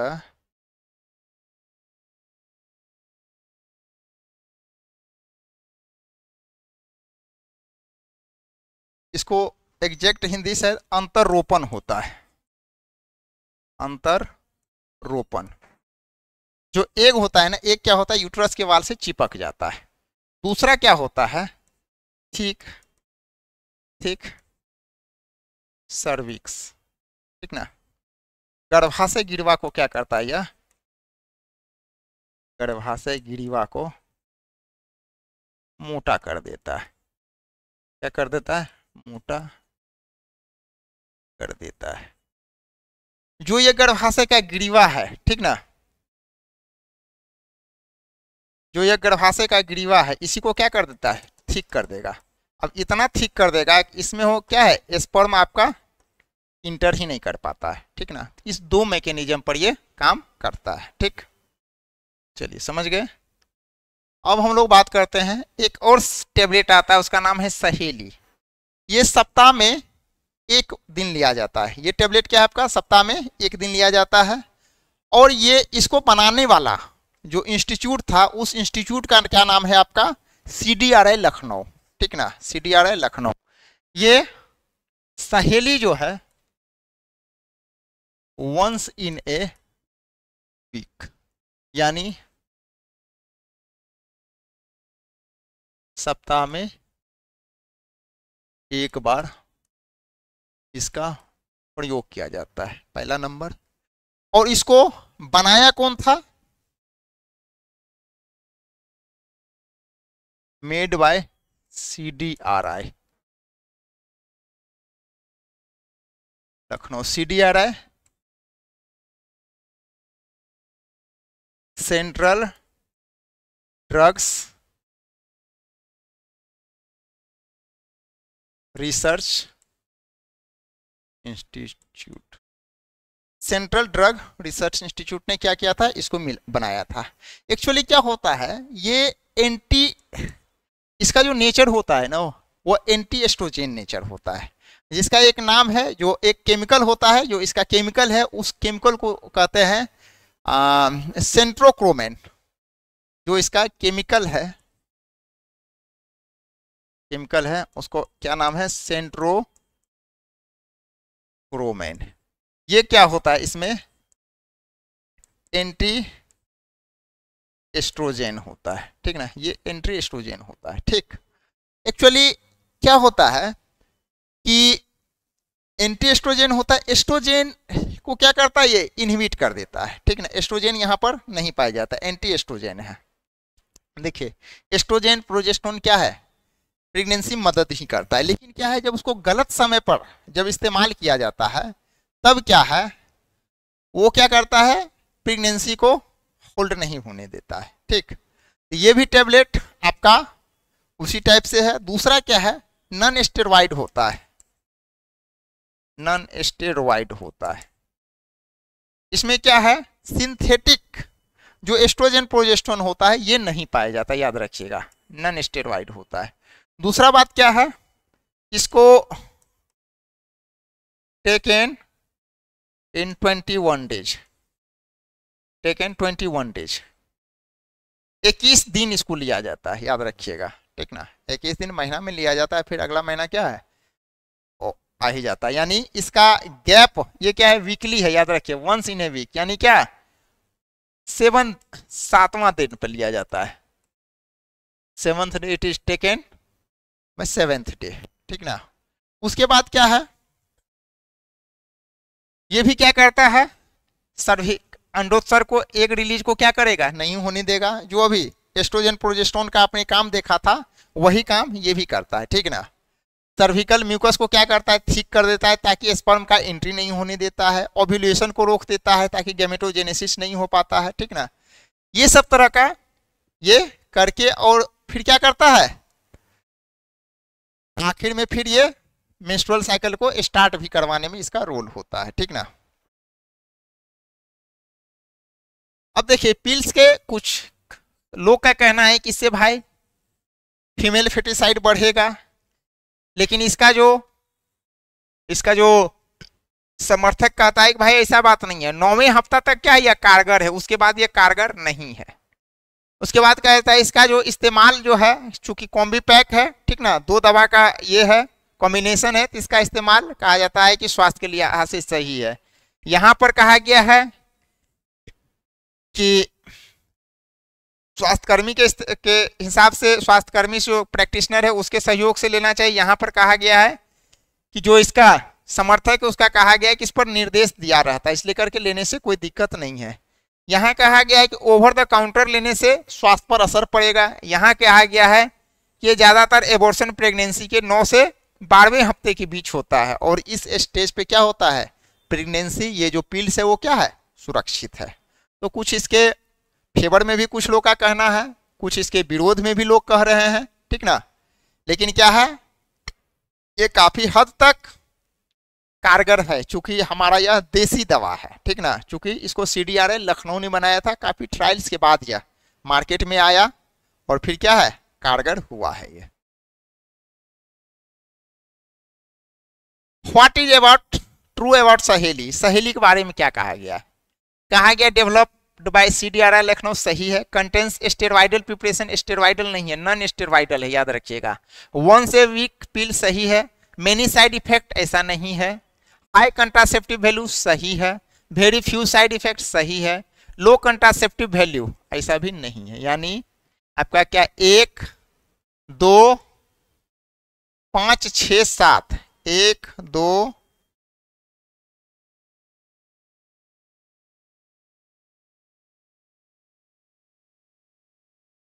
ये है आपका 1 तो सही है, सही ही है, ठीक।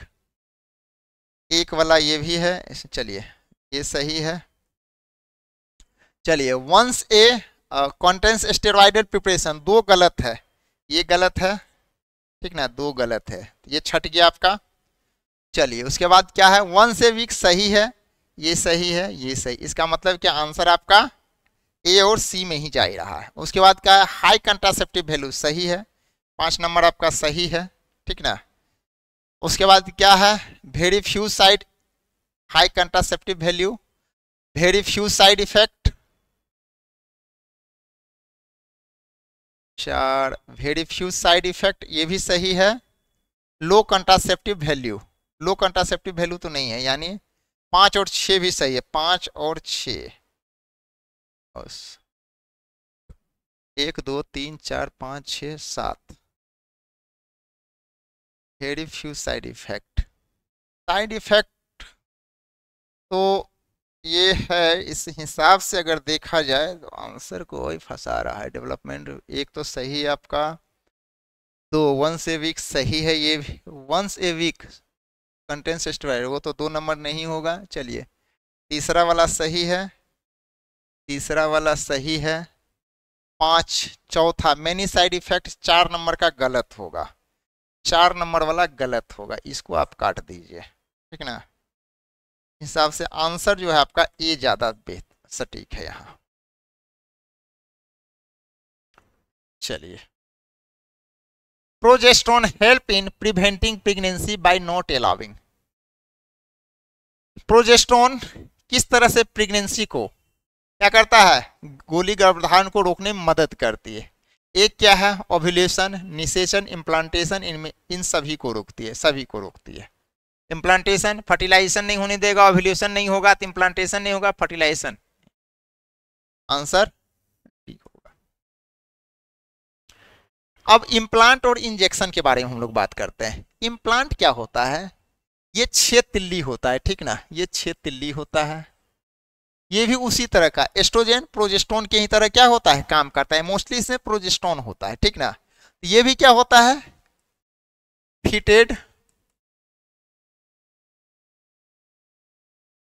अंडर स्किन, जो ऊपर का जो त्वचा होता है ना, उसको काट करके इसको लगा दिया जाता है, यानी त्वचा के नीचे लगाया जाता है। पहला नंबर इसका एग्जाम्पल अगर देखा जाए तो एक नोर प्लांट करके आता है, नोर प्लांट, ये क्षेत्र का तिल्ली होता है, ठीक ना। इसको सेट कर दिया जाता है। ये क्या है, धीरे धीरे धीरे धीरे क्या है, प्रोजेस्टेरोन छोड़ते रहता है, इसका असर होते रहता है, ब्लड में जाते रहता है, ये काम करते रहता है, ठीक ना।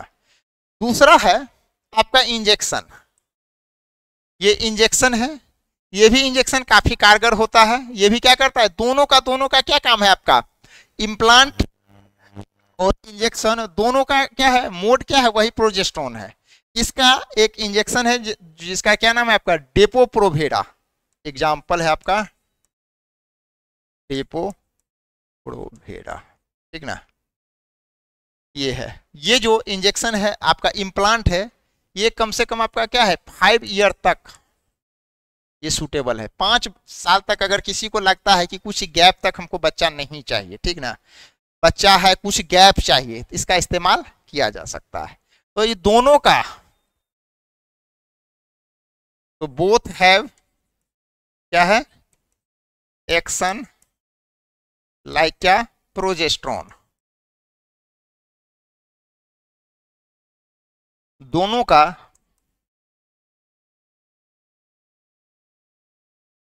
काम करने का तरीका क्या है, प्रोजेस्टेरोन की तरह।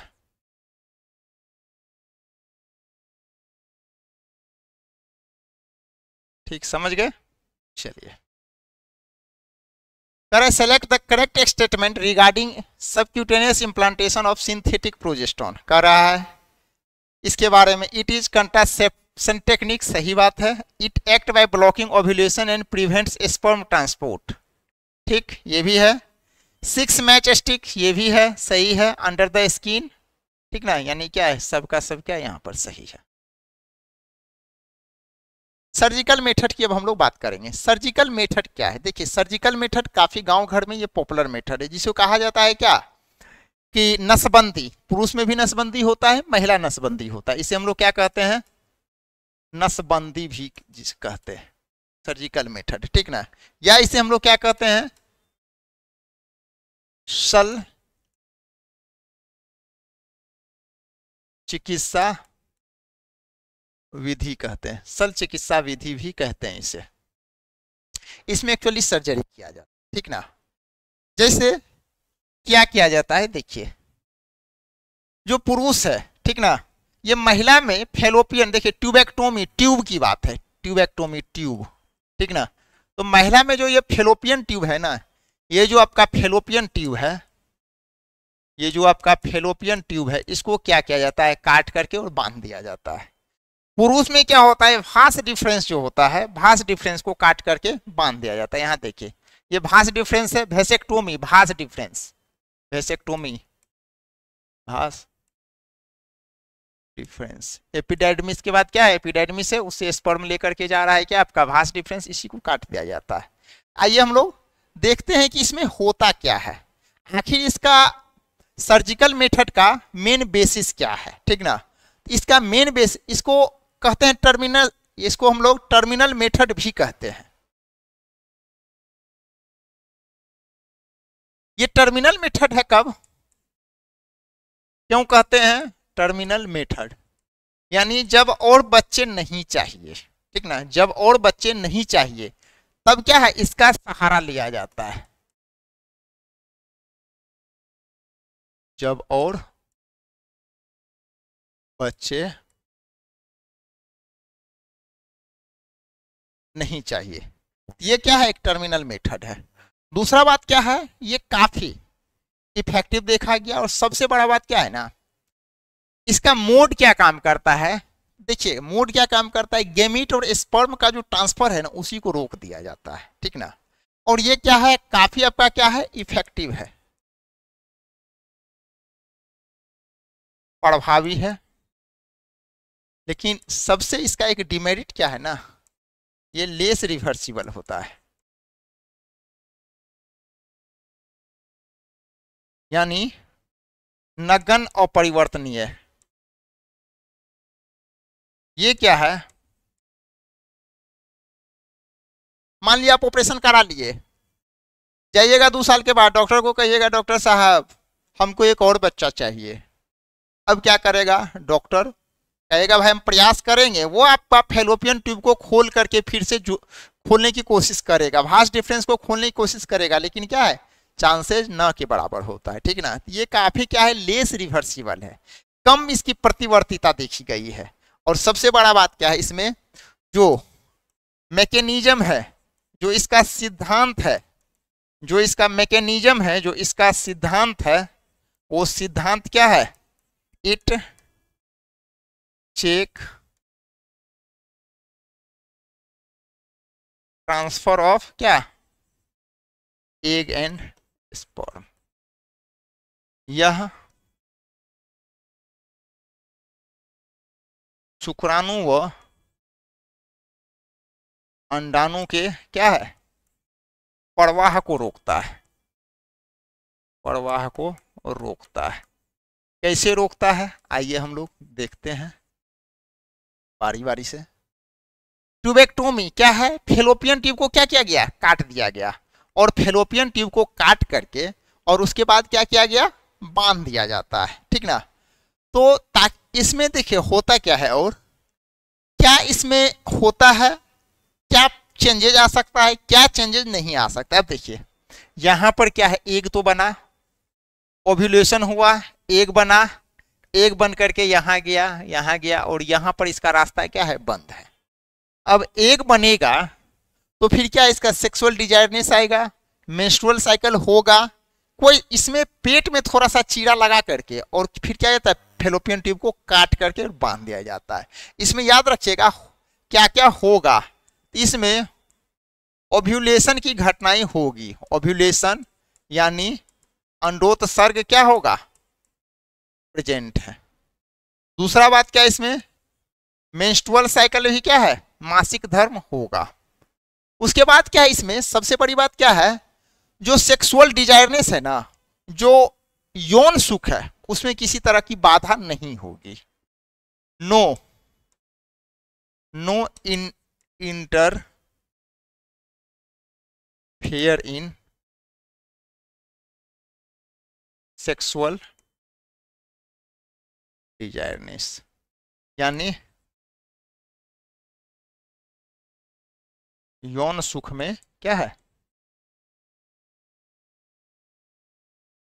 बाधा नहीं होगी, सबसे पहला बात। उसके बाद इसका क्या है, no side effect, no side effect, इसका साइड इफेक्ट भी नहीं देखा गया है। और इसमें क्या किया था, कट इन एब्डोमेन, एब्डोमेन पेट में चीरा लगाया जाता है,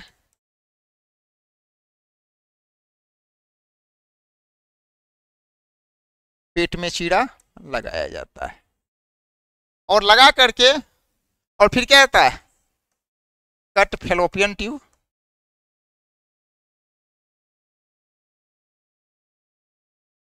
एंड टाइड इट।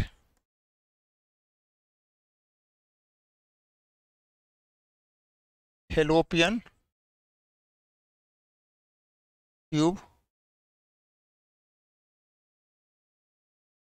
को काटकर बांध दिया जाता है।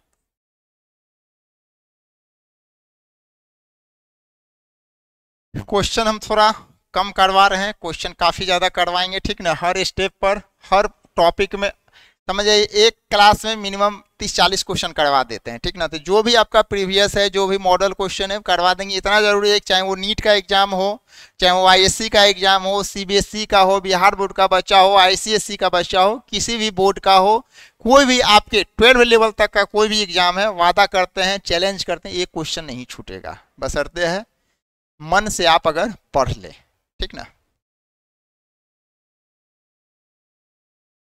कर रहा है tubectomy is method of sterilisation in which a small part of fallopian tube is removed और टाई अप, सही बात है। ओवरीज आर रिमूव सर्जिकली, गलत बात है, ओवरी को हम लोग नहीं हटाते हैं। A small part of vast difference, vast difference का बात नहीं है। यूट्रस इज रिमूव सर्जिकली, ऐसा बात नहीं। क्या है आंसर आपका ए होगा।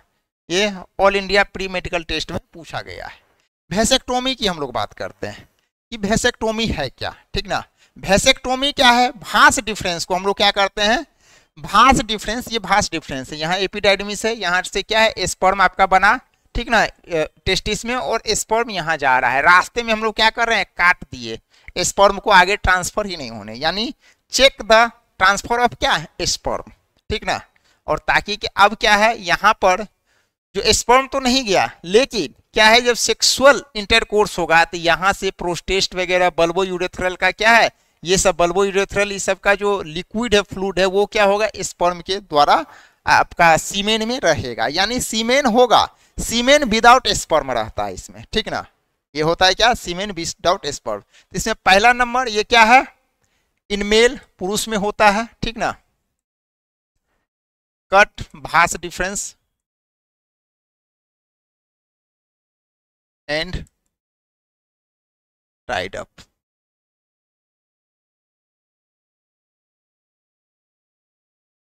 वाश डिफरेंस को काट कर क्या किया जाता है, बांध दिया जाता है। हालांकि पुरुष नसबंदी बहुत कम देखने को मिलता है, ठीक ना, ये ज्यादातर महिलाओं में ही देखने को मिलता है। सारी जो भी जवाबदेही है, जो भी हमारा सोसाइटी इस तरह से है ना, जो एथिकल रिस्पॉन्सिबिलिटी है, ज्यादातर महिला ही लेकर के चलती है। इसमें क्या होता है, कट इन स्क्रोटम, ठीक ना। थोड़ा सा क्या होता है, जो आपका स्क्रोटम होता है ना, उसको क्या किया जाता है, कट करके और अंडकोश में थोड़ा सा चीरा लगा करके और इसको सर्जरी किया जाता है, अंडकोश में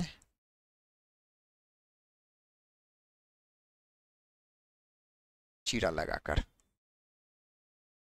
सर्जरी किया जाता है। दूसरा क्या है, एक बात, इसमें जो यौन सुख है ना, जिसे हम लोग लिबिडो कहते हैं, उसमें कोई तरह का प्रभाव नहीं होगा। इजाकुलेशन भी होगा, लेकिन उस इजाकुलेशन में क्या होगा, जो इस क्या है सेमिनल फ्लूइड वगैरह होगा, ठीक ना, प्रोस्टेट का फ्लूइड वगैरह होगा, उसमें सिर्फ स्पर्म नहीं होगा। तो हम कह सकते हैं क्या, सीमेन विदाउट स्पर्म, यानी जो सीमेन क्या होगा, बिना वीर्य का होगा। पेनिस के इरेक्शन में भी किसी तरह का प्रभाव नहीं होगा। पेनिस में जो खरापन रहता था, वो खरापन भी क्या है पेनिस में आपको दिखेगा ही, ठीक ना। तो इसमें भी क्या है, नो इफेक्ट ऑन इरेक्शन, यानी इरेक्शन जो है, इरेक्शन ऑफ पेनिस होगा। लिंग में तनाव जो है, इरेक्शन है, वो क्या है प्रेजेंट होगा। No effect on libido, no effect on libido, यौन सुख में कोई कमी नहीं, कोई कमी नहीं होगा। यौन सुख में किसी तरह का कमी नहीं होगा, इजाकुलेशन होगा। लिबिडो है वो किसी तरह का, लिबिडो में जो सेक्सुअल डिजायरनेस है उसमें किसी तरह का क्या है कमी नहीं आएगी, ठीक है, एज यूजुअल। बस इसमें यही है कि स्पर्म नहीं आएगा, सीमेन जो होगा स्पर्म होगा, ठीक ना। फ्लूइड सब जाएगा, लेकिन यहाँ से स्पर्म का मूवमेंट क्या है रोक दिया गया है, ट्रांसफर नहीं हो पाएगा। देखिए क्वेश्चन है, which of the following statement are correct regarding surgical method of contraception. These are generally advise to the male या female partner as a terminal method to prevent any more pregnancy. पहला number, surgical procedure in male is called tubectomy and female is called vasectomy, ये तो गलत है। Reversibility is easily possible, reversibility क्या है, easily possible है, नहीं है। They block gamete transport and there bye prevent contraception, ये सही है, यानी 4 नंबर सही है। उसके बाद क्या है आपका, they are generally advise to male and female partner as a terminal method, ये क्या है, टर्मिनल है, जब अब नहीं चाहिए बच्चे तब क्या है, इसकी जरूरत आपको पड़ेगी, ठीक ना। Surgical procedure in male is called tubectomy, tubectomy fallopian tube की बात है, वेसेक्टोमी भा से डिफरेंस, ये क्या है, फीमेल नहीं होता है। रिवर्सिबिलिटी इजली पॉसिबल, रिवर्जिबिलिटी क्या है, इजली पॉसिबल नहीं होता है, क्या कह रहा है, जो following statement are correct, they block gamete transport and thereby prevent contraception, यानी क्या है, फर्स्ट और फोर्थ आपका क्या है, सही है, फर्स्ट और फोर्थ। चलिए आंसर सी। चलिए अब हम लोग बात करते हैं एक इमरजेंसी कंट्रासेप्टिव पिल्स, जो अनवांटेड 72 वगैरह का आप लोग नाम सुने होइएगा, ठीक ना। यही है इमरजेंसी कंट्रासेप्टिव पिल्स। जब क्या है, असुरक्षित यौन संबंध हो जाए, जब रेप है, जब सेक्स करते समय कंडोम एकाएक फट गया, ठीक ना, या फिर किसी महिला के साथ, किसी लड़की के साथ अगर रेप की जैसी घटनाएं हो गई, तो इसे 72 आवर के अंदर में क्या है, इसको लेना पड़ता है, विद इन 72 आवर, इसलिए लेकर इसको अनवांटेड 72 भी कहा गया है।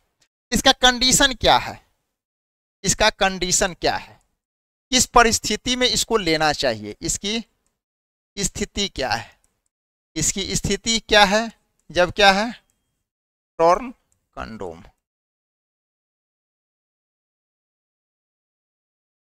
कंडोम के फट जाने पर। दूसरा क्या है, रेप, जब बलात्कार हो उस समय इसको लिया जाता है, ठीक। अब क्या है, इसका एक और नाम है, इसको आई पिल्स भी कहते हैं, याद रखिएगा, इसको आई पिल्स भी कहते हैं, ठीक ना, इसको आई पिल्स भी कहते हैं। और इसका यूज क्या है, हम कह सकते हैं use with in 72 hours of unprotected sex, असुरक्षित यौन संबंध के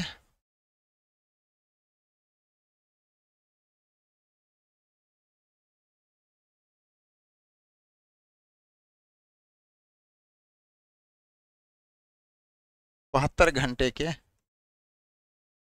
अंदर उपयोग होना चाहिए, इसका उपयोग होता है, ठीक। कभी कभी क्या है, इसमें इसके साथ अगर आप आईयूडी का भी, इंट्रा यूटेराइन डिवाइस अभी हम लोग बात करते हैं, ठीक ना, आईयूडी का भी अगर इस्तेमाल कर लिया जाए तो वो भी क्या है, कारगर होता है। इसका जो अगर कॉम्बिनेशन देखा जाए, क्या क्या रहता है इसमें, इसका जो कॉम्बिनेशन देखा जाए तो वही एस्ट्रोजन और प्रोजेस्टेरोन रहता है, ठीक ना, एस्ट्रोजन और प्रोजेस्टेरोन का कॉम्बिनेशन रहता है।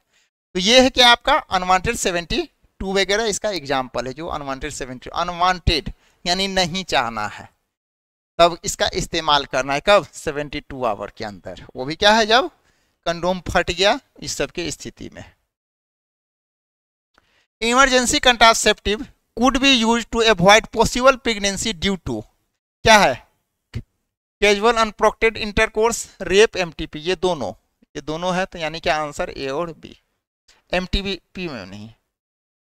इंट्रा यूटेराइन डिवाइस, अब इंट्रा यूटेराइन डिवाइस क्या है, इसके बारे में हम लोग बात करते हैं। ये मोस्ट एक्सेप्टेड मेथड है, ठीक ना, ये क्या है, मोस्ट एक्सेप्टेड मेथड है, सबसे ज्यादा ये सटीक है, ठीक ना। लेकिन इसका एक थोड़ा सा डिमेरिट क्या है, ये अपने से आपका सेल्फ फिटेड नहीं होगा, ये इसको, इस डिवाइस को इंसर्ट करने के लिए किसी एक्सपीरियंस डॉक्टर या नर्स से आपको मदद लेनी पड़ेगी, ठीक ना। ये आप कह सकते हैं आइडियल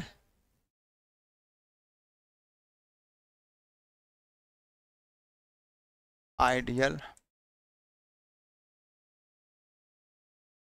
कंट्रासेप्टिव डिवाइस, एक आदर्श गर्भ निरोधक दवा है ये, याद रखिएगा। उसके बाद क्या है, most accepted, most accepted method है, सबसे ज्यादा स्वीकार्य विधि है ये, पहला नंबर, ठीक ना, इसका ज्यादा इस्तेमाल। लेकिन ये क्या है कि फिटेड क्या है, आपको डिवाइस जो है इंसर्ट, अब देखिए यहां पर क्या कहा, इंट्रा यूटेराइन, यानी अंतः अंतः अगर अंतः गर्भाशयी, अंतः गर्भाशयी क्या है, यह एक क्या है, डिवाइस है, ठीक ना, अंतः गर्भाशयी डिवाइस है। और एडवाइस टू, जो एडवाइस किया जाता है, advice to inserted by experience doctor या नर्स, अनुभवी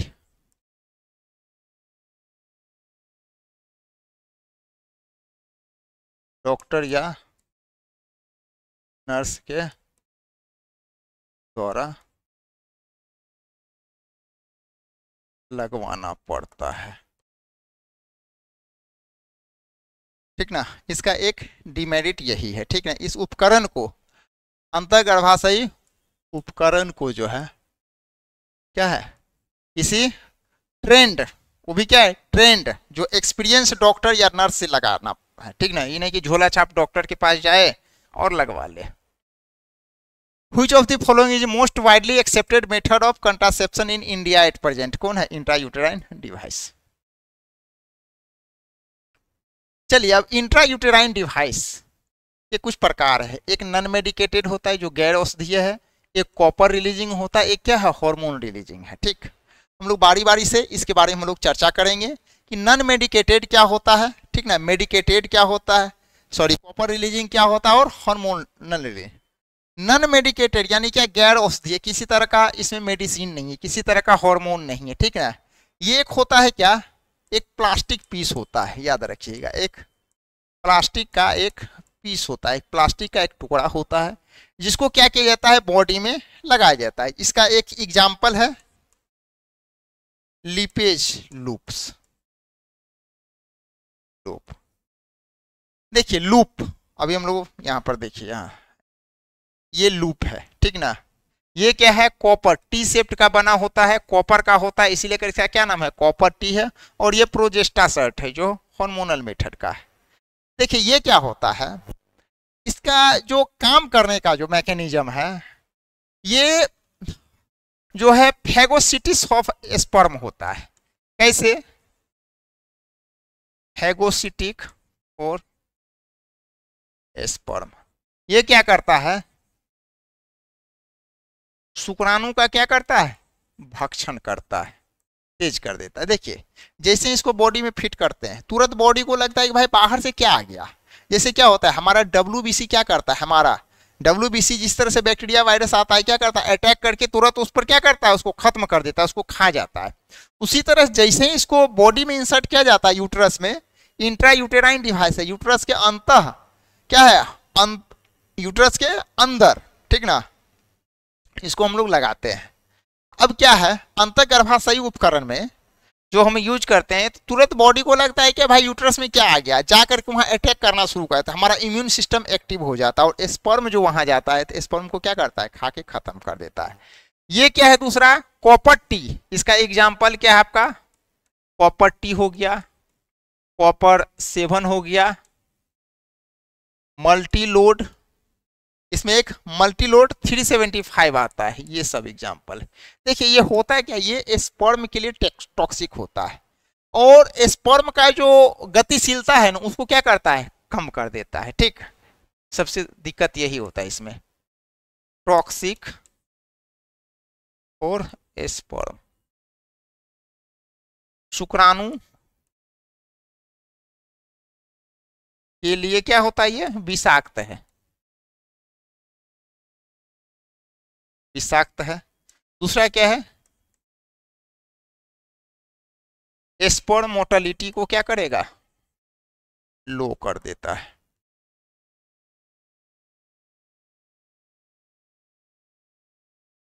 शुक्राणु गतिशीलता को क्या कर देता है, ये कम कर देता है, जिसके वजह से क्या होता है कि जो फर्टिलिटी कैपेसिटी होती है स्पर्म का वो क्या होता है, कम हो जाता है।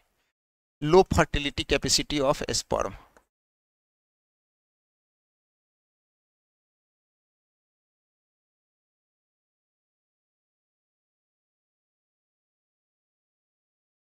लो fertility capacity of sperm, sperm की जो प्रजनन क्षमता है, जो शुक्राणु की,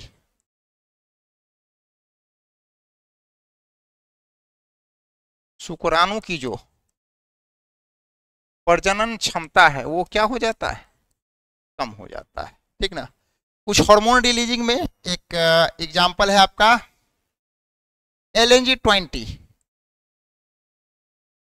LNG-20 हो गया। इसी में एक प्रोजेस्टा सर्ट है,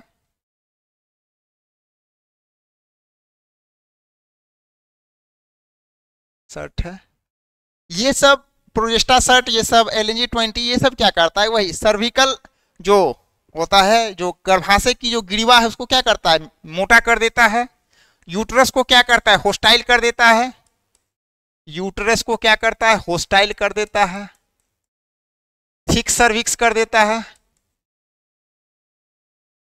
जो अभी हम पहले इस पर हम डिस्कस कर चुके हैं। ठीक ना। यही है लिप्स लूप, ये आपका प्रोजेस्टा सर्ट है, और ये क्या है आपका कॉपर टी है। टी सेप क्या समझ है, यहाँ पर क्या है, स्पर्म की मोटिलिटी, स्पर्म की मोटिलिटी को क्या करेगा, ये कम कर देगा। कुछ नॉन मेडिकेटेड है ये, जो अभी हमने बात किया है लिप्स लूप के। Lippes loop is a type of contraceptive, क्या है, non medicated intrauterine device. NEET में पूछ चुका है ये। हार्मोन रिलीजिंग अभी हमने बात किया है, कॉपर 7 का, कॉपर टी का, मल्टी लोड 375 का हमने अभी डिस्कस कर चुका है। सॉरी, ये हार्मोन रिलीजिंग है ना। हार्मोन रिलीजिंग में, हार्मोन रिलीजिंग में हम LNG-20 का बात करेंगे। LNG-20, प्रोजेस्टा सर्ट, ये दोनों का, इसका जो है मैकेनिज्म जो है, इसका जो मैकेनिज्म है क्या है, थिक सर्विक्स, गर्भाशय गिरवा को क्या करता है, मोटा कर देता है।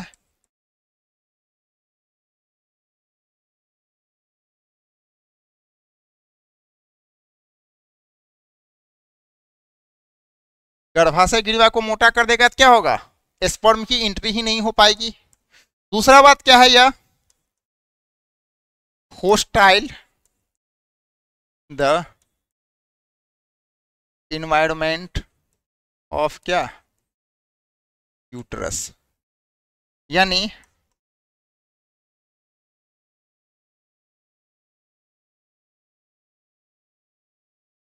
अंदर का वातावरण को क्या कर देगा, प्रतिकूल कर देगा।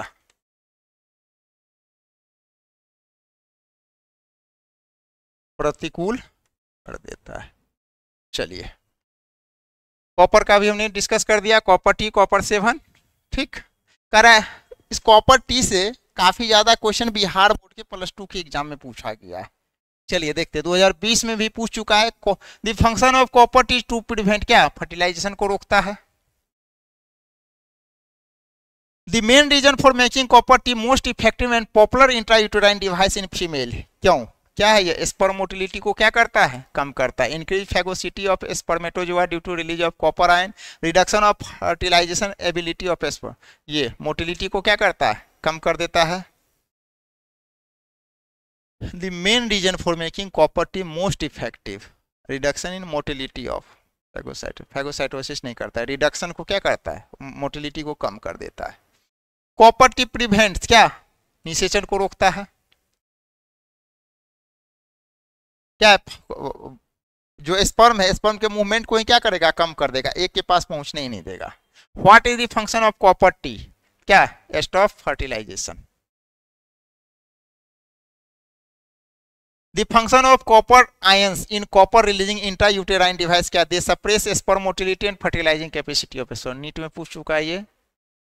चलिए अब क्या है, way to acting all intrauterine device, जो भी इंट्रायूटेराइन डिवाइस है वो कैसे काम करता है, आखिर उसका वे क्या है, किस प्रोसेस से, किस सिद्धांत पर यह काम करता है। यहां से भी क्वेश्चन काफी देखने को मिला है, तो इसकी भी हम लोग एक बार बात कर लेते हैं। इसका लिमिटेशन क्या है, ये क्या करता है, जो इंडोमेट्रियम का जो वाल है ना, उसको क्या करता है, उसमें सूजन ला देता है, ठीक ना, सूजन ला देता है, जिसकी वजह से क्या होता है कि आपका जो इम्यून सिस्टम जो होता है, वो इम्यून सिस्टम क्या होता है, एक्टिव हो जाता है, और एक्टिव होकर के फिर क्या करता है, स्पर्म है उसको क्या करता है, खाना शुरू कर देता है। तो ये क्या है,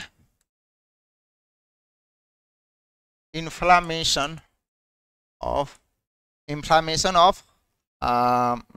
जो पेरीमेट्रियम, इन्फ्लामेशन ऑफ इंडोमेट्रियम, जो गर्भाशय का अंतः स्तरीय परत को क्या कर देता है, मोटा कर देता है। हमने डिस्कस कर चुका है इसके बारे में। फिर हम उसके बाद क्या है,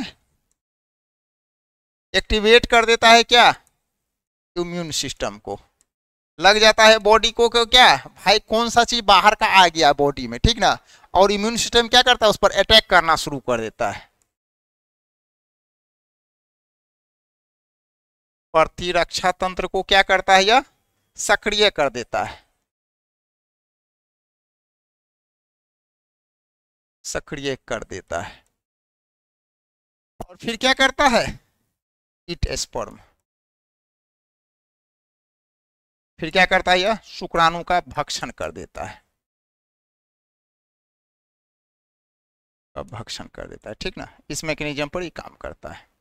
एबॉर्शन या मेडिकल टर्मिनेशन ऑफ प्रेगनेंसी, ये क्या है, एबॉर्शन क्या है और मेडिकल टर्मिनेशन ऑफ प्रेगनेंसी क्या है। एबॉर्शन क्या होता है, जब आप इंटेंशनल एबॉर्शन करते हैं, जब आपका कंप्लीट फुल टर्म जो बेबी का जो प्रेगनेंसी है, गर्भधारण को जो पूर्ण अवधि है उससे पहले क्या करते हैं, हम एबॉर्ट करा देते हैं, उसी को हम लोग क्या कहते हैं, एबॉर्शन। यानी हम कह सकते हैं intentional abortion of pregnancy before completion of full term,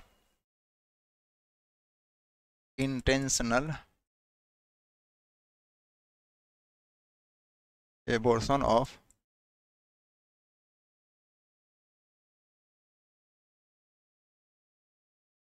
before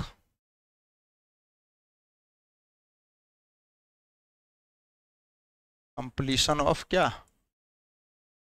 full term of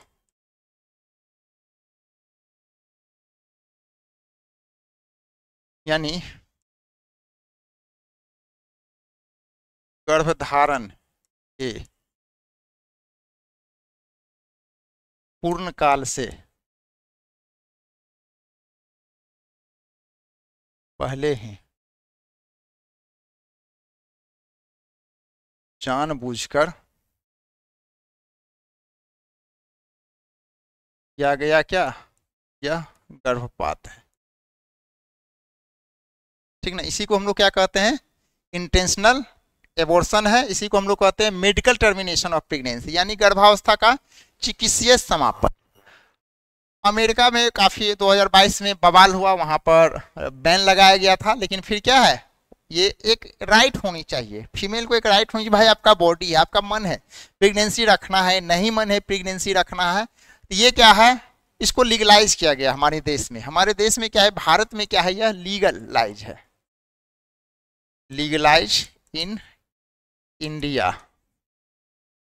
इन 1971, भारत में 1971 में इसे क्या किया गया, वैधानिक दर्जा मिला, इसे वैधानिक दर्जा मिला।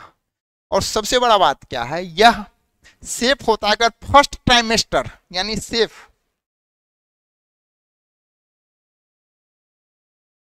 ड्यूरिंग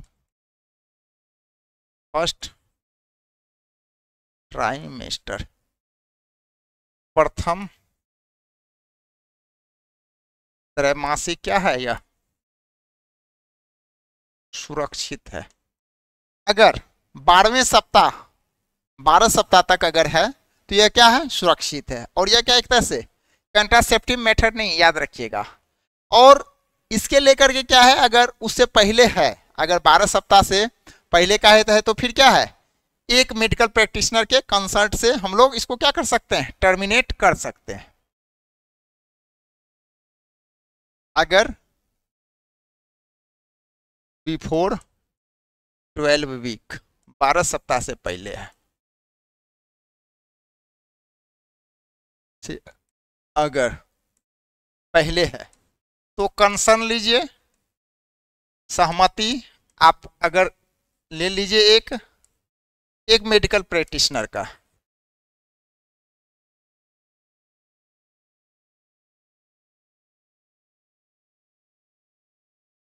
एक चिकित्सीय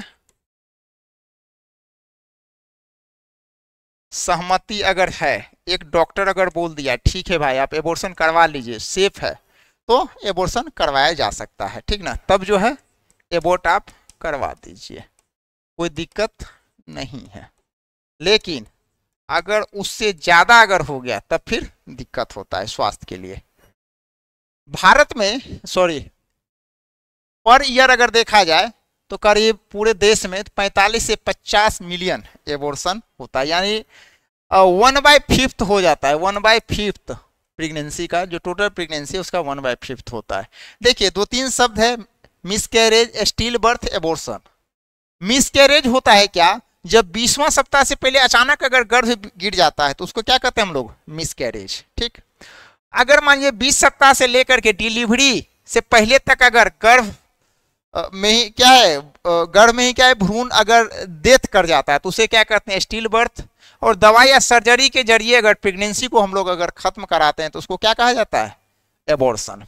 एबॉर्शन का कुछ नियम है, देखिए क्या नियम है, 12 सप्ताह तक अगर है तो एक डॉक्टर की सलाह से आप कर सकते हैं, जो अभी भी 2020 में अमेंडमेंट हुआ है, ये नियम अभी भी चल रहा है।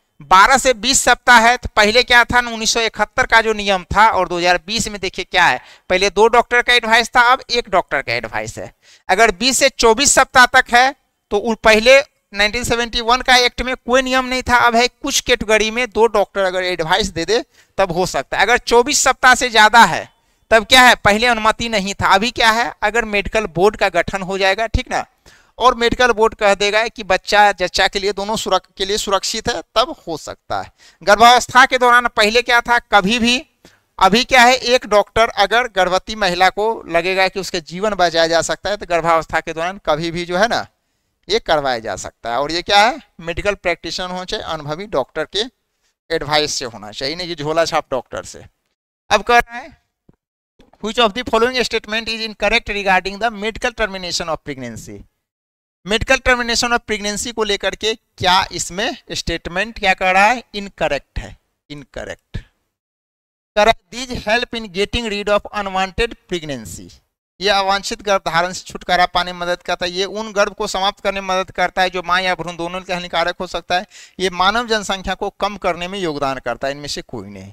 ये क्या करता है, उन गर्भ को समाप्त करने में मदद करता है जो क्या है, माँ और बच्चे के लिए क्या है, हानिकारक हो सकता है। जान following statement are given regarding MTP, choose the correct option given below. MTP are generally advice during first trimester, सही बात है। MTP are used as a contraceptive method, नहीं, ये कॉन्ट्रासेप्टिव मेथड नहीं है। एमटीपी आर ऑलवेज सर्जिकल, कोई जरूरी नहीं है, कभी कभी क्या है दवा से भी हो जाता है। MTP require the assistance of qualified medical personnel, सही बात है, यानी आपका फर्स्ट और फोर्थ सही है, फर्स्ट और फोर्थ सी। दवा से भी एमटीपी हो सकता है। एक है डीएनसी, डायलेशन एंड कर्टेज, इसे हम लोग कहते हैं सफैया भी कहा जाता है, यूट्रस का सफैया। ये गांव घर में आप लोग सुने होइएगा। इसे हम लोग क्या करते हैं, ये क्या करता है, एक चम्मच नुमा, एक स्पून टाइप से क्या होता है, एक इंस्ट्रूमेंट होता है। उसी इंस्ट्रूमेंट से क्या करते हैं, सर्विक्स को थोड़ा सा डायलेट कर दिया जाता है, और डायलेट करके जो यूट्रस का जो अंडर जो यूटेराइन लाइनिंग होता है, जो इंडोमेट्रियम, उसको क्या करते हैं हम लोग, स्क्रैप कर देते हैं, खरोच कर देते हैं, क्या, क्यूरेट के माध्यम से। यानी आप इसमें कह सकते हैं क्या, एक तरह से सर्जिकल प्रोसीजर है, काफी तुरंत डिस्चार्ज कर देती है डॉक्टर, ठीक ना। थोड़ा सा ब्लीडिंग होता है और 2-3 घंटे में ही क्या है, डिस्चार्ज कराया जा सकता है। कभी कभी क्या होता है, किसी को प्रेगनेंसी नहीं ठहरता है, या फिर क्या है, अगर गर्भ में ही क्या है, बच्चे का डेथ हो गया, कुछ कम समय का है, तो डॉक्टर फिर ये डीएनसी करवा दिया जाता है। थोड़ा सा पेनफुल होता है, ठीक ना, तो काफी थोड़ा सा इसमें दर्द होता है, ब्लीडिंग भी होता है।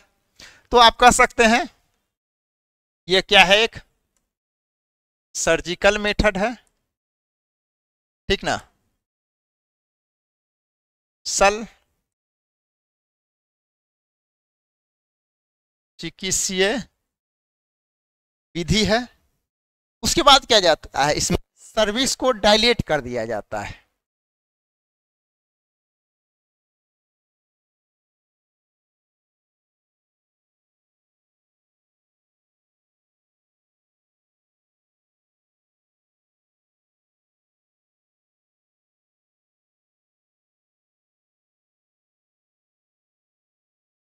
फैला दिया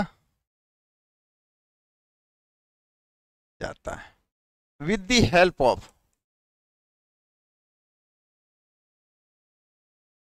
ऑफ क्या, वेटेज, खुरचन की मदद से।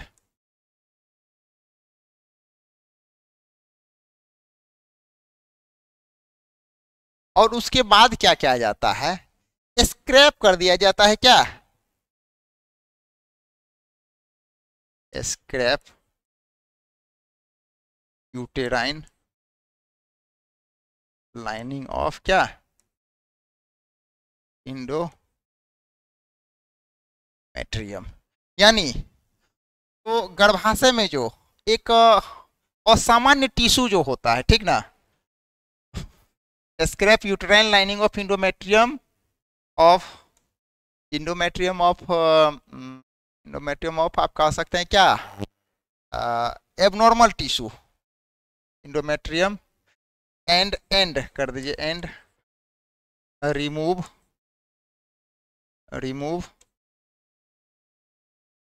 एबनॉर्मल टिश्यू, खरोच करके जो ऊपर का जो लेयर है उसको क्या कहता है, हटा दिया जाता है, ठीक ना।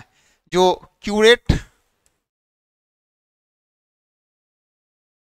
क्यूरेट की मदद से गर्भाशय के अंत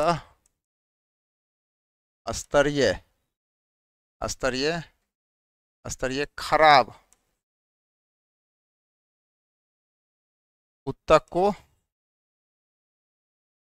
हटा दिया जाता है।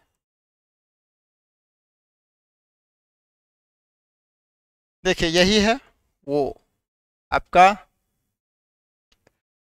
स्क्रैपर। इसी से हम लोग क्या, क्यूरेट से खरोच करके यहाँ पर डाल करके, खरोच करके क्या करते हैं हम लोग, हटा करके पूरी साफ कर देते हैं। एमटीपी पिल्स है, कुछ MTP medical termination of pregnancy की हम लोग बात किए हैं। कुछ एमटीपी पिल्स भी होता है जिसमें क्या होता है, एंटी प्रोजेस्टेरोन नेचर का होता है, जो क्या करता है, यूटेराइन लाइन को क्या करता है, ब्रेक करता है, और ब्रेक करके जो इम्प्लांट इम्ब्रियो है ना, वो क्या होता है, सराग से क्या होता है, सर के नीचे गिर जाता है। जैसे एमटी पिल में RU48 है, RU48 का नाम आता है, ठीक ना, 48 या RU486, ठीक ना। उसके बाद है आपको मिलेप्रिस्टोन टैबलेट है, ये सब भी है, समझे, ये सब का भी नाम आता है, sorry,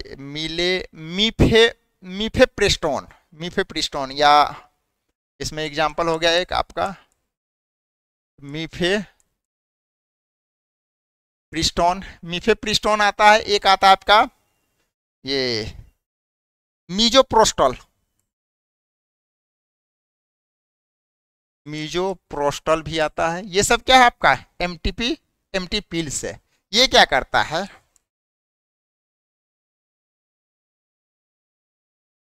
break uterine lining, uterine lining को ब्रेक कर देता है, so that foetus comes out.